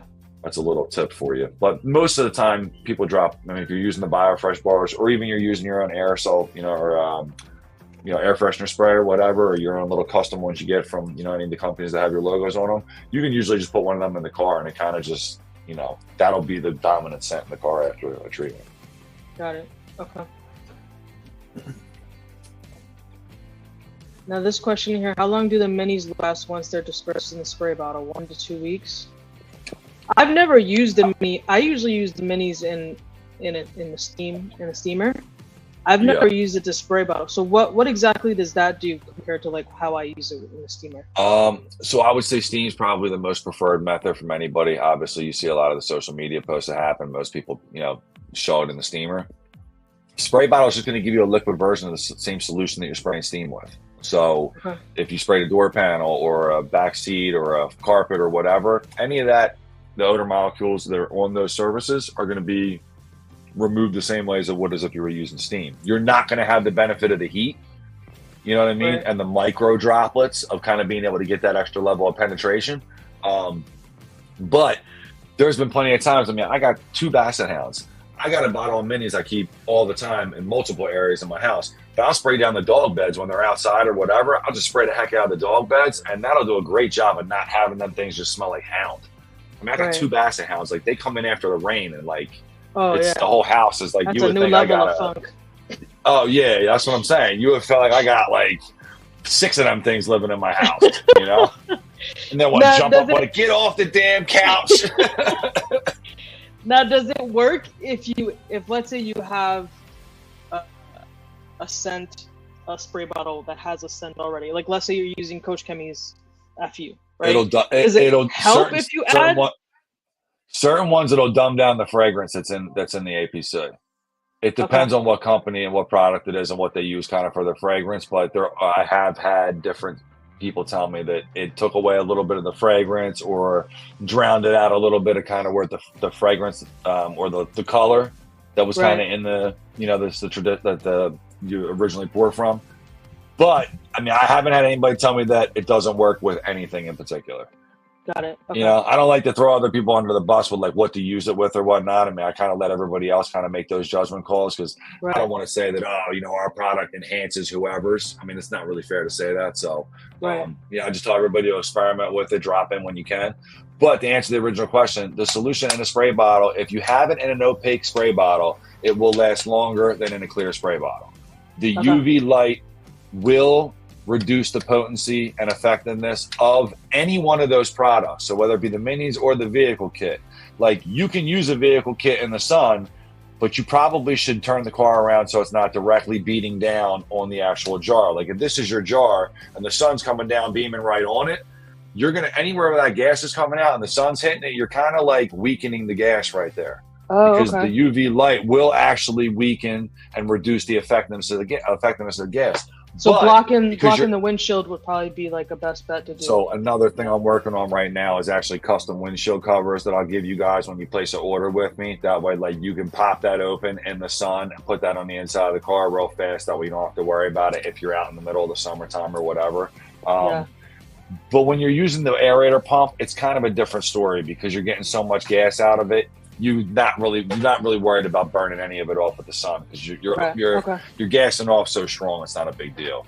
But opaque spray bottle, if you can, for the minis, will definitely get it to last for you longer. If you have a mobile detailing van, don't flip your back doors open and just have the bottle sitting there getting cooked in the sun or whatever, especially if it's a clear one, because it'll burn it down in half the time. You might get a week out of it if you're lucky. Yeah. So. Cool. All right. Well, let's pivot into Eileen has a segment that she likes to call Now and Then. It's usually designed towards detailers, but I think that it applies. Like I looked at the questions, and I think it applies for both the detailing business that you used to be really a part of, and it also applies to the Bio-Bombs section. And I really would like to. I'd really like to dive into that. And Eileen, I totally agree with you 100%. So, for the first question that she's going to ask is, and I'll let Eileen ask it, but like as far as a manufacturer is concerned, there are definitely tools that I wish that I had known about when I got started versus what I have found. And then there's also tools that I started out with that are pretty much obsolete. So Eileen, Now and Then, if you don't mind. Yeah. Okay. So first question is, what's a tool that you bought that you feel now you could have waited or maybe even never purchased it at all? Hands down, I haven't got to think twice about that one. That's an extractor, without a doubt. Yeah, that's good, because I'm kind of like, I don't know if I want to get an extractor. Is it worth it? Those things are pricey. And it's like, I see some people getting really great results without having to, or they're using that rip clean thing or whatever it is. So it's like, bad. Sorry. Is it worth it? No, that's my one. I would say extractor. I mean, when we first started, I mean, we got one of the big boys, man. We had a minivan when we originally started working, and it was across the entire length of the minivan. It was, what the hell was it? The Terminator or whatever it was called. Big ass. I mean, it was huge. That was you could strap it down inside the van, and it was a pain in the ass to fill and take. No, extractor all day. Yeah, I was told you could for a third of the price, you could get like a heavy duty wet dry vac, and it does the exact same thing.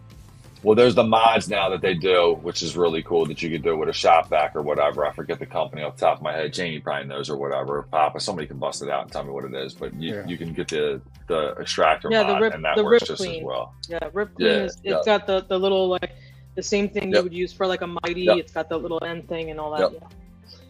All right. Next question. My big thing about extractors is like they soak everything so much that you're kind of leaving, unless you're doing. I mean, you can't pull that out. You just can't. There's no way. No. I mean, you get some great results, guys, and you can get the fans and all this other stuff. But I just feel like you're creating more of a problem than creating a solution. My entire time, like whenever we're been at the dealerships, like we use foam cleaners on seats, we use foam cleaners on headliners. I mean, like that's the big thing for me. Like a foam is never like an actual like shaving cream foam cleaner. And when you spray it on microfiber, it looks like you're about to start shaving your face or your head, in my case, or whatever.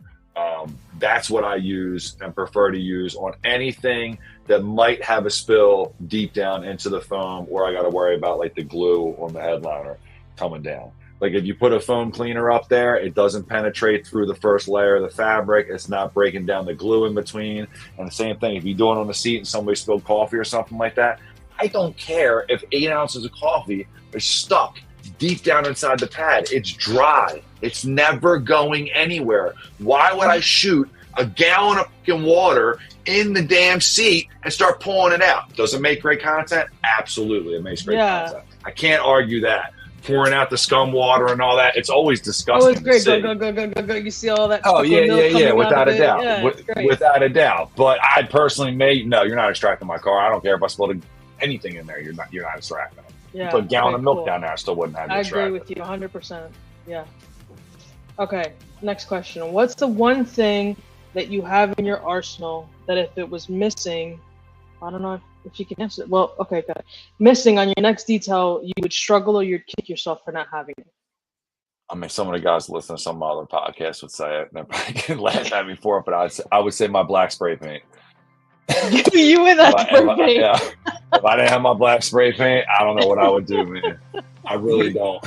What is that for? Carpets. Yeah, I know. Yeah, that was at the old company. Dude, at the old company, there was a whole shelf of like 90 different colors, and it was like, basically. I still got them, dude. Bring in a swatch of the carpet that you're trying to cover up, and we'll paint it back to the original. Dude, you could tell me like, yo, I got a '96 Pontiac Firebird tan interior. What color you think I should use? And I'd be like, desert sand. Like I could rip it down in my head. I've been doing that shit for so long. But now all the carpets are black. Like we get gray carpets every once in a while. You might get a tan every once in a while. Most of the carpets are black. And, obviously having this be a speed-based thing to kind of really increase, the visual appearance of the interior of a vehicle or whatever. I mean, we definitely are some of the guys that, clean up some of the mess that may not be able to be cleaned up. I remember I was telling you on Thursday about Ray. Ray would always just say, make the stain bigger. Don't try to eliminate the stain. Try to make the stain bigger. Yeah. Have the stain cover the entire seat, and then you don't have to worry about it.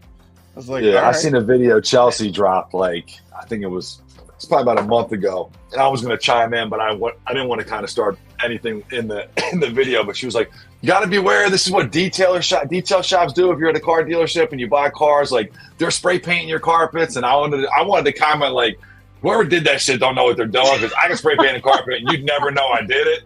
But that looks like shit. I saw her video, and the first person I thought it was you. Yo, listen, just so you know, that's not what I do. All right. I said it the other day. I was working, and I'm like, no way Christian touched that carpet. It wasn't because I'm telling you, nah. And the funny thing is, me and Chelsea are kind of close to each other, so like, there's a strong possibility. Like, she probably has cleaned plenty of cars that I've dyed black already that she didn't know about or whatever. Because we're not that far away from each other, and there's definitely a circle. But no, this week, I swear, I'm gonna be out in the field with the guys. I'm gonna take a picture of a before and an after, and show you guys the difference that it makes from a sandy carpet to like a carpet that you wouldn't be able to notice that I did anything. I think also too, the last time I saw you're on record now. You mentioned taking some fibers from an area that's less conspicuous and gluing it into that other spot. That's also a good way to like cover it up as well. Yeah, so the brown holes. That was the company that we used. Dual color. Yeah, they make a great line. Yeah. They're a great line. High Tech's got a line. Sem got a great line. Oh, maybe it was High Tech. Maybe it was High Tech that we were using. Yeah, High Tech, Dual color, Sem. They all have decent lines. The thing is nowadays is that you're from like a really dark gray to a black scale on most like 80% of carpets. The biggest problem going on, I'm sure you guys all notice this when you're out there in the field cleaning cars. Carpets have gone to absolute shit. Oh man, I mean, they're just so. Yo, what up, EC? EC's in the house. So bad, dude. Yeah. So bad. It's like you got felt on the rugs. Like, there's cars that we clean that the floor mats are thicker than the carpet is. Like, they skimp that bad on the carpet, and they give you plush, super thick car mats, and you're like, you got to be kidding me. What? Yeah. Yeah.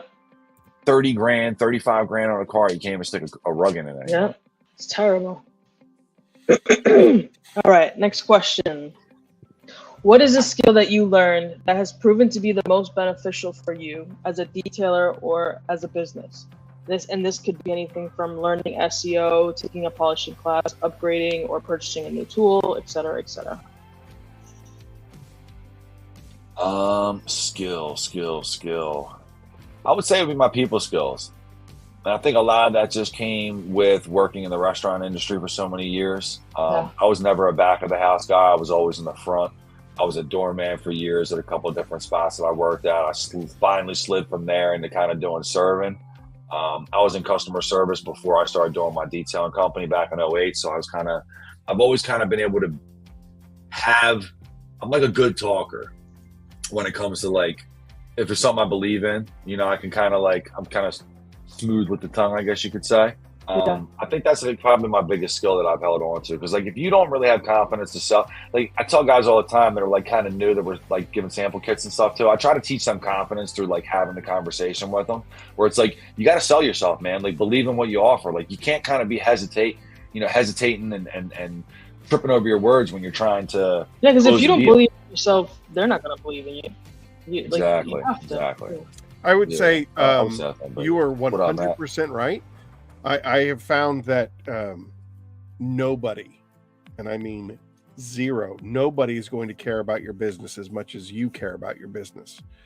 And, to take the immortal words from Patrick Swayze in Roadhouse, be nice until you can't.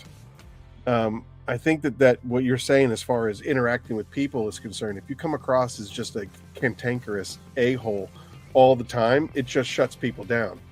But if you genuinely appreciate somebody who has zero connection to your business, doesn't care about your business, doesn't know anything about your business, but you can find that kind of affinity with that person. We had a massive supply chain issue where, this is going back, I think, 2 weeks. I ordered some raw materials, and instead of shipping it to me, they shipped it to the billing address, and I use a third-party logistics carrier. So instead of sending it to New Jersey, they sent it to Minnesota. Yeah. So like, and I need these raws to make the soap, and I mean, I am dying on the vine. I have a massive order that needs to go out to Canada. they shipped it to the wrong place, and now they're telling me, oh, it'll be next Tuesday. And I'm like, it's Wednesday of this week, and you're telling me it's going to take another week to get from Minnesota to New Jersey. And so, like, I just appealed to his sensibility. I'm like, Brendan, please, God, help me. Like, I don't know what else is, and instead of just being like, this is outrageous, this is terrible, right. This is unacceptable, go F yourself. I wasn't any of that stuff. I was like, whatever you can do to help me, I'm begging you to help me. And he was People skills matter, bro. Yeah, it 100% matters. And that was something that I learned at the old firm, where it was just like, if you act like a complete a-hole all the time, you're going to be treated like a complete a-hole all the time. Yeah. I got such a funny story with that real fast. I'll try to make it as quick as possible. I told Eddie already. I think I mentioned it to Jamie as well. But probably it was 3 weeks ago. I came home. It was like Wednesday afternoon. Got done having a workout. I let my dogs out back. I'm sitting out back or whatever. It was one of them really nice days out here on the East Coast or whatever. I jumped on, opened my email up, and I was like, sweet. I wanted to try to get verified on Instagram to kind of like, just in case something ever happened to the account or whatever, that I'd be able to, get a little bit better support than just being a standard peon or whatever, and millions and billions of people that are on it. So long story short, it wasn't an email from Instagram. My shit got hacked like immediately. Wow. Oh, wow. And it was so good. I'm like not an idiot. Like what happened was I am an idiot, but I filled out the app to get approved for a verification literally 1 day earlier. Yeah. And this, which is spammer, happened to, I don't know if he saw that, if he just got lucky with me or whatever, but the dude was like, yeah, the email was like, your verified badge has been approved, blah, blah, blah, log in your Instagram, da, da, da, da. And it was, I'm telling you, the webpage, the email was like really good. And then when we click the link to go into Instagram, that was really good. So I enter my password, all this stuff or whatever. All of a sudden, it's like two-step authentication or whatever. It's like 1, 2, 3, 4, 5, 6 or whatever. I sent that shit through. Yo, I sent that thing. As soon as I hit send, I'm like this. Fuck. So like I just had a feeling. I jumped back in my phone real fast. I'm like, yo, let me change this password real fast. It was like lockout. I'm like, damn it. Yep. Dude.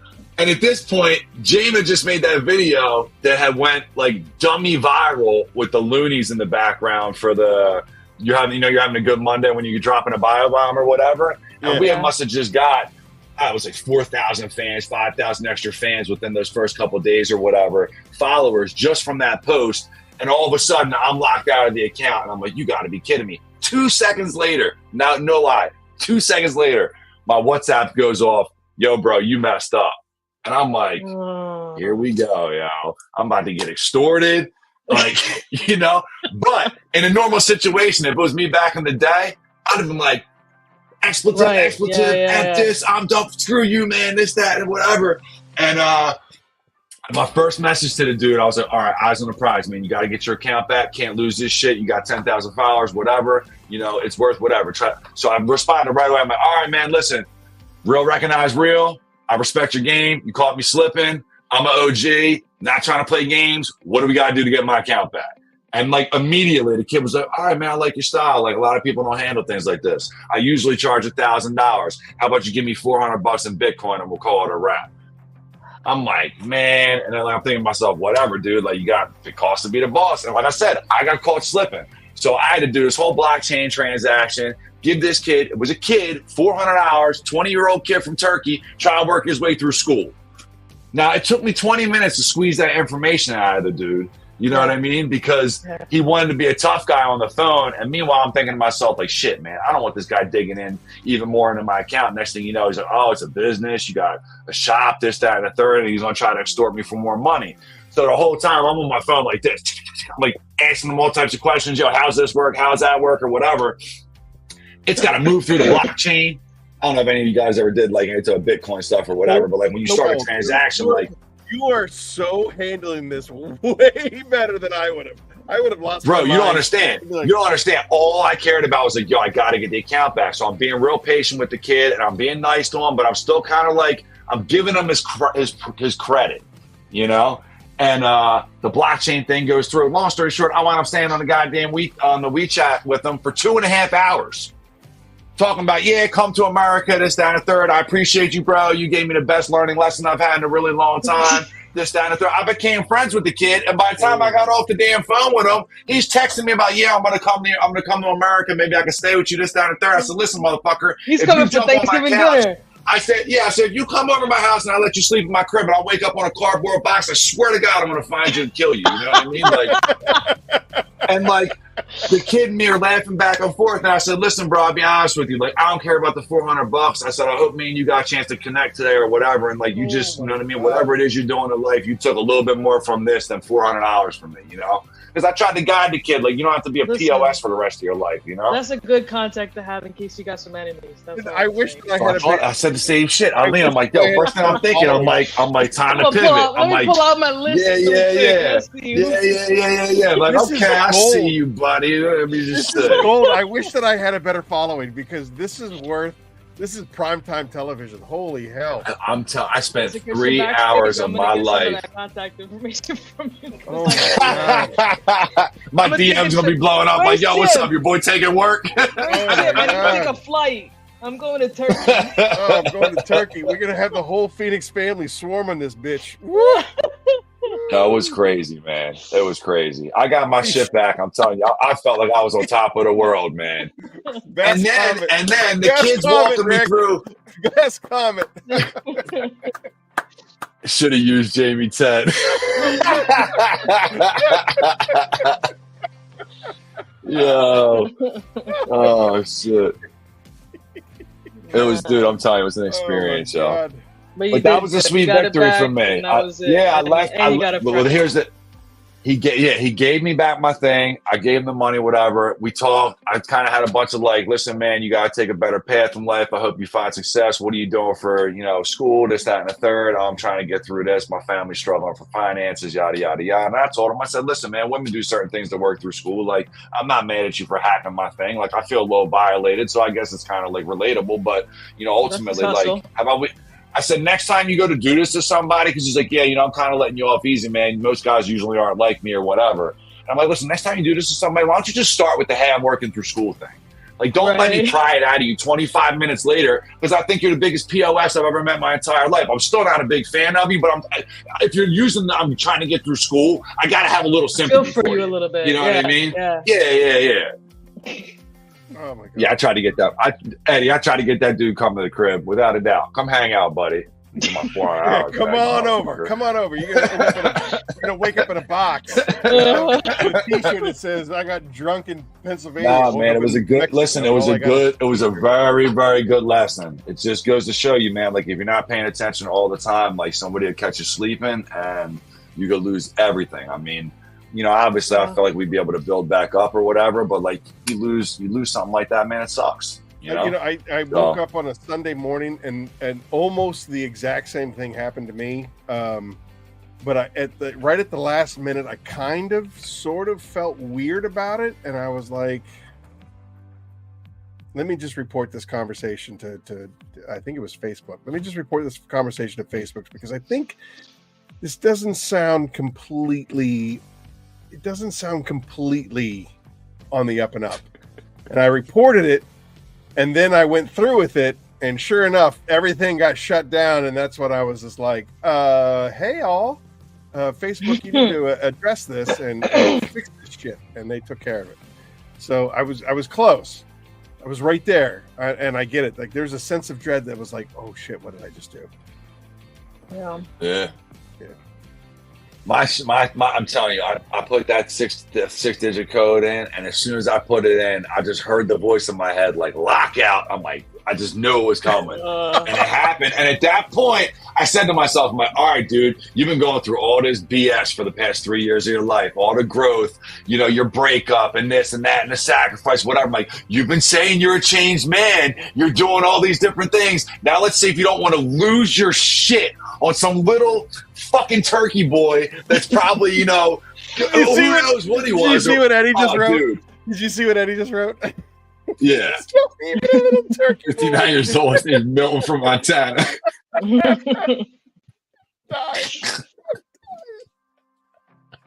Oh, man. I can't, dude. I can't. Because I know, Eddie's laughing his ass off right now. I know he is, dude. Oh, man. Oh. He's the worst, y'all. The worst. Getting catfish from my account, man. Milton's got your money.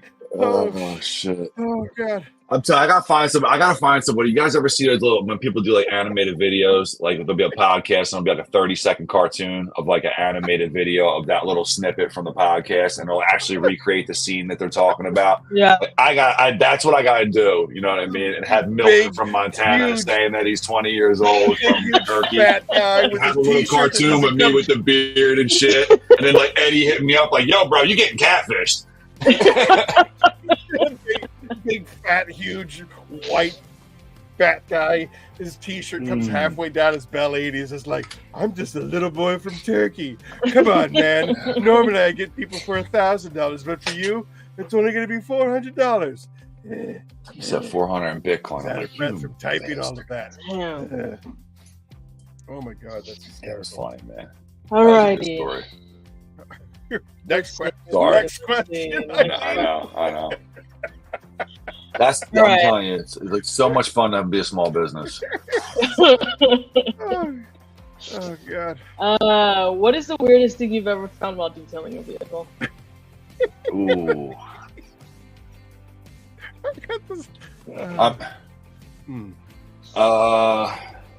Man, there's been a lot. I mean,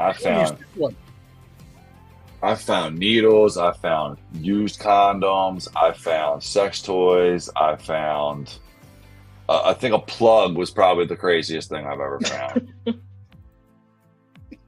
it was in between the seats, like stuck in the track of the car. And what did you? Like the track.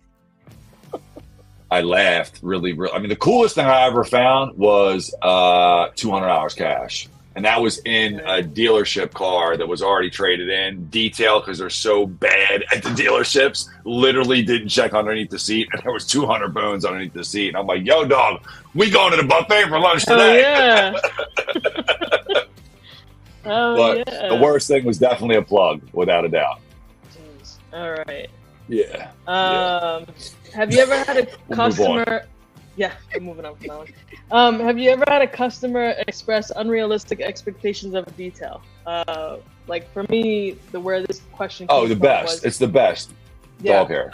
A customer was like, "Wait, you're not gonna take the seats out?" And like, bro, you're getting a basic interior detail. Like, I'm not taking seats out for that. I'm not even taking seats out ever. But if I do, you're paying good money for it. You're not paying, what you're paying now for this. So have you ever had someone like that? Yeah, I mean, typically there was a girl I detailed for semi-regularly back in the day, and she had dogs, and you would think that the dogs actually lived inside the car and didn't come in the house at all, and like that was just where they lived at.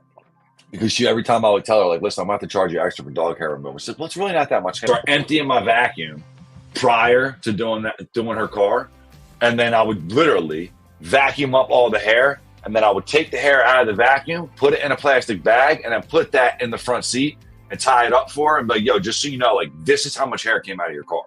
Right. So, I didn't realize it was that much. Yeah. Oh, okay. Well, now you know.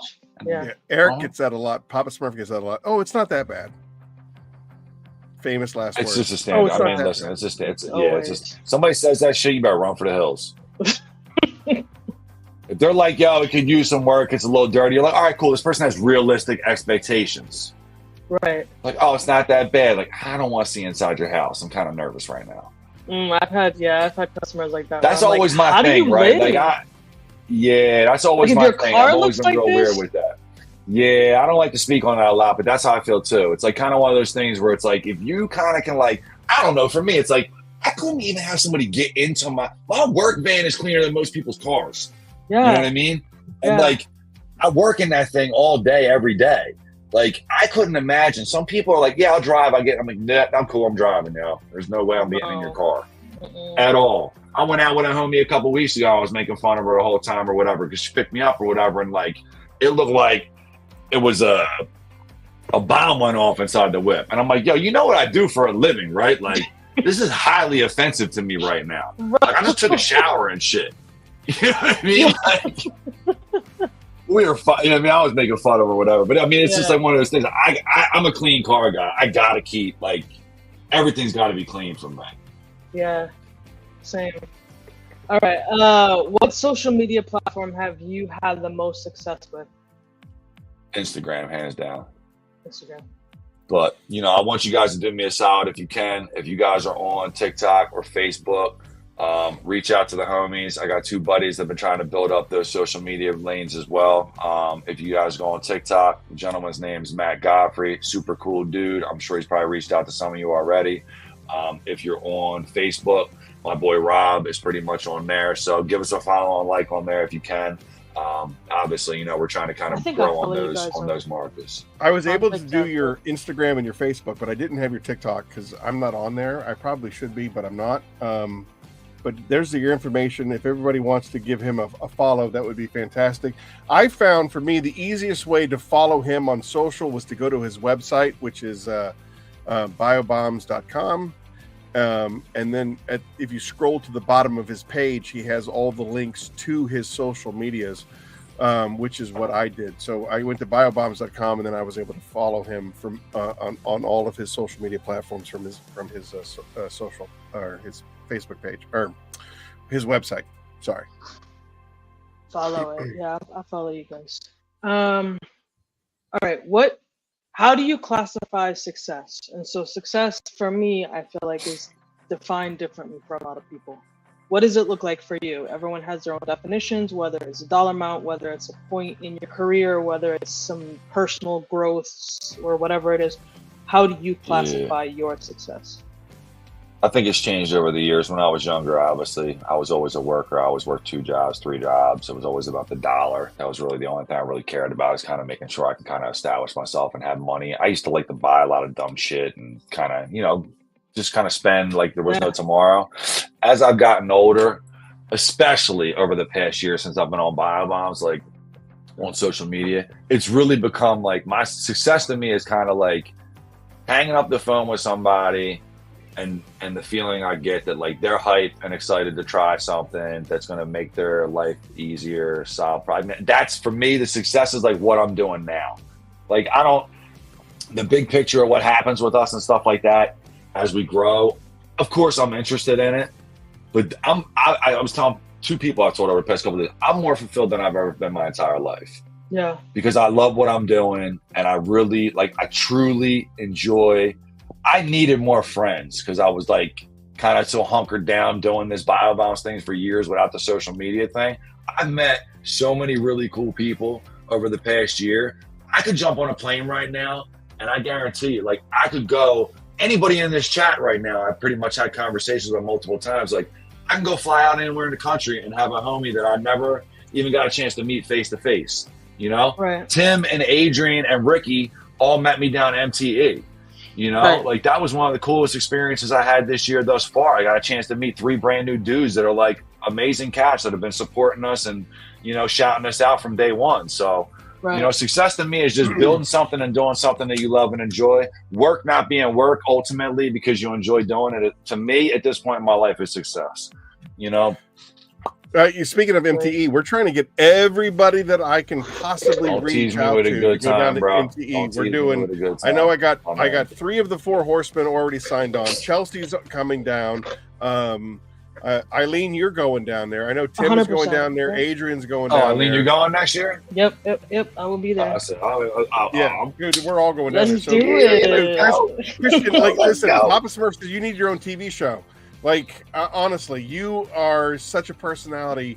If you go like extra mile, I talked to Matt when I was out in Phoenix. Matt's coming down there. We're all going down there, and it is going to be MTE takeover. Like It's gonna be if you awesome. scroll up through some of these comments about just how amazing this little community is, and if you go back and you listen to the Detail Dive podcast that you were on, and they were all talking about like having this community of just interaction in this family. I honestly, even though I am the smaller part of this family, i.e., Papa Smurf's family is bigger than mine. Fab's family is bigger than mine. Apex's family is bigger than mine. But this community, if you go to any of these live streams, if you go to any of Papa Smurf's live streams, if you go to any of Fab family live streams, like this core group is all there. You go to, if you go to the Cleaner Cast, which is Jamie's, EC Details, this little core group, anywhere from 40 to 100 people. When you guys were on the Detail Dive and you were talking about fostering this family-like community, I think that we've achieved that, and I think that that the core is there and that it's just growing. And ultimately, that's why I synced up with the Four Horsemen. Was there was no ego involved in the formation of Phoenix. It was, I have an idea, and I could really use your help. And unanimously, they all came on and was like, "Yeah, of course, we're going to do it." And I told you on Thursday, like none of them asked for a dime from me. And naming the products and giving them ultimate, sign off authority on the products was just my way of saying thank you to a group for this case, a group of guys that was like, whatever you need from us, we will help. And that's really what this whole community has been. And from there, it's, and that's why I write those little, every order gets a handwritten decal that says, "Thank you for your support." And I write it, "Thank you for your support," because I love this community. And without this community, Phoenix doesn't exist. Without this community, Bio-Bombs doesn't exist. So I am eternally grateful for this community. And the fact that we just sat there for 20 minutes laughing our asses off, being able to laugh at ourselves, being able to be a part of this. I mean, that is exactly, if you come over to my house on a Sunday afternoon and I'm cooking, that's exactly what I expect from this group, is laughing at each other, enjoying each other's presence. And that's who we are. Well, what's up? Let's get that Phoenix EOD party going. What's up? I'm sure everybody will fly in. Let's get it going. With the Pay It Forward campaign, where it's basically this community is coming together as a unit to help other people, just get to the next step. And that is what this is ultimately about. And I am inspired by you. I am inspired by Fab family. I am inspired by, the Papa Smurf hangouts. All of those things. I couldn't do this without you guys. I couldn't do this without the inspiration that I take from you, Christian. Because this was a hard week for me, and I can find myself very easily, what am I doing? Why are we doing this? And then you come on a live stream like this and everybody's having a great time. The community is there. The family is there. And you go, that's why I'm doing it. I'm doing it because we are a part of something bigger than just Phoenix. We are a part of something bigger than just Bio-Bombs. We're bigger than something that's bigger than just, So Clean detailing. That's it. That's what I got. I'm sorry. I don't mean to get, dramatic or whatever, but that's how I feel. Listen, brother, we're only we're right down the street from each other. So, first of many. 100%. Look, Clifford, there it is. The Brotherhood of Titans. 100%. That is why we call it the Brotherhood of Titans, and that's not exclusive to gender. It is collective. The familyhood of Titans is what we are. And listening to that podcast, listening to the Detail Dive podcast that you were on, and having that ability to share the knowledge. To have a platform like this where we can all interact, people can call in, talk to you, talk to us. I think that makes us feel connected and stay together and be a part of something that's bigger than the individual. And that's what I love about all of this. Yeah, I appreciate you guys having me on, man. It's been a lot of fun. Yeah, definitely. Thank you. All right, so we are now we have approached. We're over the 2 hour mark. We're at 2 hours and almost 15 minutes. Things probably get a little bit, loose after this because of how much apple juice we've had. You did say that you were willing to Eddie's. I can't deal with Eddie. Yo. Silence him, dude. He's gonna make me piss myself. Why is that color, dude? Yo. I'm happy to. Why you say it that way? You couldn't say a man of color or something like that. You gotta say color, dude. If you haven't watched, oh my god, yo, I can't deal with this guy, man. I'm in the warehouse for hours, and and so when I'm in the warehouse and I'm mixing and I'm doing whatever, I'll put on a show that I've watched and I'll just stream it. And I don't know if you've ever streamed South Park episode to episode to episode to episode to episode, but if you do that, it warps your brain. And when you get into, there's not doubt in my mind, dude, when you get into Token versus Tolkien, it blows your mind. So there's a character on South Park known as Tolkien or Token. Yeah. But his name is not Token. His name is Tolkien, after the Lord of the Rings author, J.R.R. Tolkien. And everybody thinks that his name is Token. And he's a token black. Is that what Eddie is? Is Eddie our token? I don't think so. I don't think dude, so. I just, we are totally. I told myself. So we're gonna oh god. We're giving away some. Are we giving away a bio-bombs thing? Yeah. We're gonna pass off. I'm gonna give out. Yeah, let's do. We're gonna do 2 giveaways. I want to do a giveaway for. We'll do 2 giveaways for the Vanilla Fresh air freshener bars, and then we'll do. Am I allowed to enter? We'll do a third one for a 7-pack variety. 7-pack. Wait. So you're giving away 3 different giveaways? So 3. Holy shit. Yeah, I'm going to do 2 of the new vanilla for people to try who haven't tried it yet. Do me a solid, guys. If you already tried vanilla and haven't, and let somebody else win. Obviously, the 7-pack, whoever gets it or whatever. But we got to rip down 3 questions. Okay, so we'll do the 2 vanillas are to anybody who has not tried vanilla yet, please. Yes, so please. Okay. You want me to rip down a question real fast? Yeah. Yeah, sure. I mentioned earlier in the conversation that I had a vehicle I wanted to get PPF'd on the bumper. What kind of car was it? There you go. That's a good one. Anybody paying attention? That's a great question. Was that was brought up during the Brian Mayhall? Brian, yeah. Nice. Yeah.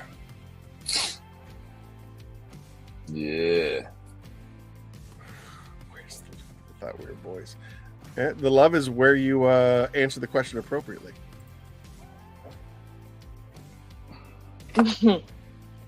What kind of car? Nobody knows. I'm offended, man. You guys just sitting here staring at my pretty face the whole time, or what, man? They're mesmerized by that beard. That's what it is. The beard, yeah. Hey, what is the wing challenge? You're going to smell colors after the wing challenge. What does that mean? It's an Eddie versus Jamie thing.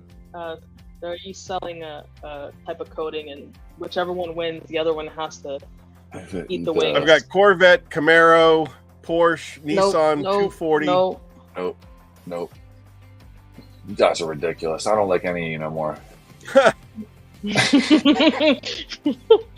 You said a few times. I'm a Subaru kind of driver, so you know where I stand. I drive a what is it? Olive green Subaru. Eileen, line up another 2 for me. Okay. What is Kier 10? Christy, is that Christy 10? Real. No, keep it real 10. Let's keep it real. Keep it real 10. You got to realize, like, Eddie puts a ton of codes up all the time and makes fun of Jamie saying he does it all the time, but Eddie does it probably more than Jamie does, and a Prius. Whatever. He asked you if you drive a Prius. Oh yeah, without a doubt. Yeah, he wants to know if a free dental dam comes with the purchase of every Prius. I'll tell you what, it's 2 hours 15 minutes is my limit, man. You guys are gonna get me canceled. I'm trying to just get the brand built up. I'm gonna stay on this podcast, but you guys get me canceled. Speaking of this code, like the Kardashians. All right. Listen. I'm changing the question up. Everybody ready? Yep, we're ready. Whoever gets the set, whoever. There we go. Big Red's got it. There Boom. it is. Yes. Big Red got it. Oh, you know what, Clifford? Charger don't really. Do you even detail anymore, Clifford? Do you even detail anymore? Because all I see is baseball pictures. That's all. That's all I see is baseball. Just kind of want to know if Big Red's detailing is even a thing anymore. Big Reds is getting a vanilla bar. Yep. Okay. Yo, Reds, if you got us on social media, which I'm pretty sure you do, brother, just shoot me a DM or pass your information off to Aaron or Eileen or whatever. I'll make sure I'll link up with you. I have his info. If he doesn't get to you by Wednesday, I'll send you over his info. Cool. All right, next vanilla. You got a question, or you want me to come? Nah, it don't matter. If you got one to fire at the hip, you can. Yeah. So there was a scent that Christian mentioned reminded him of his grandfather. Oh, what a great question. What was it that reminded him of his grandfather? You're touching my heart right now, Eileen. I swear. I had to ask it.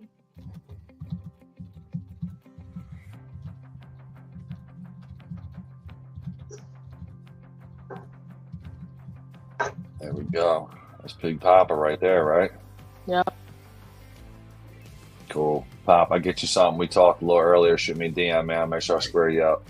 Oh my God, Eileen! This is why you came on. This is why you're co-host. Just so you know, because I am I see the head, the hat tilting a little to the left a little bit. See, I know what time it is. She knows what time it is. Christian, I told you all of it. All right, we got vitamin C. We got Papa got it already. Yeah, we got Papa got it. Oh, we got it already. Papa got it. Yeah, Papa got it. Yeah. All right, Papa Smurf, who's not even. All right, the 7-pack. Yeah, we're gonna do a 7-pack giveaway right now. You got one for that too, Eileen, or no? No, you got one? Okay, I'll bust one down.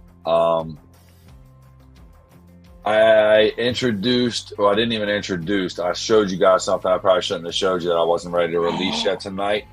In that particular thing that I showed you that I was releasing, how many bars are going to fit inside?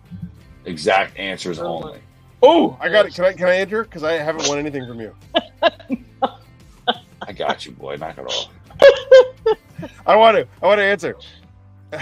Oh, Rick Smith got it. Boom. Wait, no, Keith Firebird. Keith Firebird. Nah, we're not. It's not even the answer yet. Really?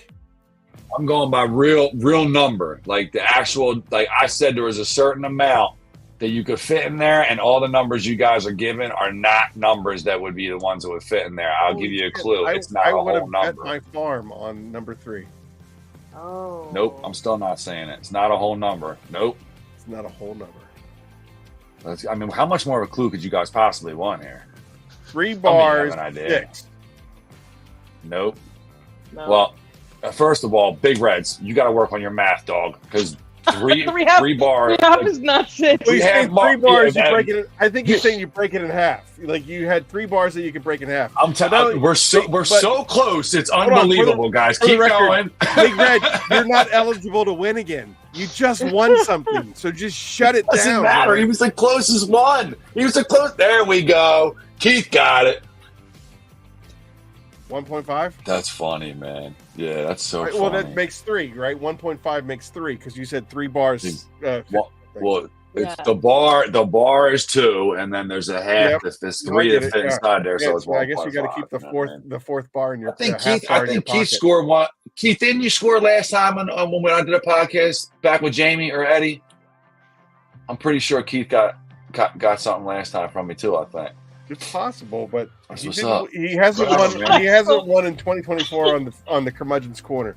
So guess what, Keith? You're not eligible until June. He said I sold those 3 bars broken up. You can play again in June now. Yo, that's a great comment right there. Oh shit! Which one? Yo, Big Reds. He said I sold dope. 3 bars broke in half is 6 bars. Yo, dude, between that and Eddie's, you guys are the best, man. Thank you so much. I had so much fun tonight, dude. It's been so great hanging out with you guys, man. I was crying at one point. There was so much. I was laughing so hard. Jamie 10. that 10% off. For that 1.5 bars. Oh shit! You're so off the hook. Oh, yeah, man. Oh my god! Listen, I would love to stay and play with you guys, man. I got 2 dogs upstairs. They're probably crawling at the door, or going to the bathroom right by the door of my house, which is probably not going to make me happy either. I completely understand that, dude. This was a great way to sign off. I do want to plug our distributors here at the very end of it all. We have our West Coast distributor, which is Adrian at IamDetailedAF.com. Our Midwest distribution, which is FabDetailSupplies.com. And our Southeast distribution, which is SignYourLightDetailing.com/store for all things and anything Phoenix. Worldwide distribution. We have Chris Lee in Canada for Carzilla. We have Infram in intodetailing.co.uk, and Australia is Andrew from Ospro Detailing. And then, of course, last but not least, I want you to make sure that you follow Bio-Bombs on his Instagram and his Facebook. And then, of course, anything and all things biobombs.com. Thanks, everybody, for hanging out with us, man. Thank you, Christian. On a Saturday night. I think everybody on here already is already following us, man. We couldn't even gain another follower from this crew. But you know what? It's not about that. It's about just hanging out with the family. It's the same reason why we have Sunday dinners. Man. It's the same reason why we do movie nights with the whole family. It's being able to hang out with everybody. Christian, thank you so very much for being so generous with your time. Eileen, thank you so much for being my co-host that keeps things on the rails, because I know by myself I would have lost it about an hour ago. Eileen, you keep this podcast so much more pretty, dear. You really do. Thank you. Absolutely. Yes, absolutely. So, everybody, on a Saturday night, out of all the millions of places that you could be, you chose to be here with us. Thank you so much. Smash that like button if you found this content to be what we hope it was. And we'll see everybody on the 11th with Jamie the Cleaner. Wait, no, not Jamie the Cleaner. The Beard Hunter. 25th. Jamie the Cleaner's on the 25th. Beard Hunter's on the 11th. We have it in writing. You can't say no. And we'll see you next time on Curmudgeon's Corner 28. Thanks, everybody. Have a great night. I'll be locking in later, y'all.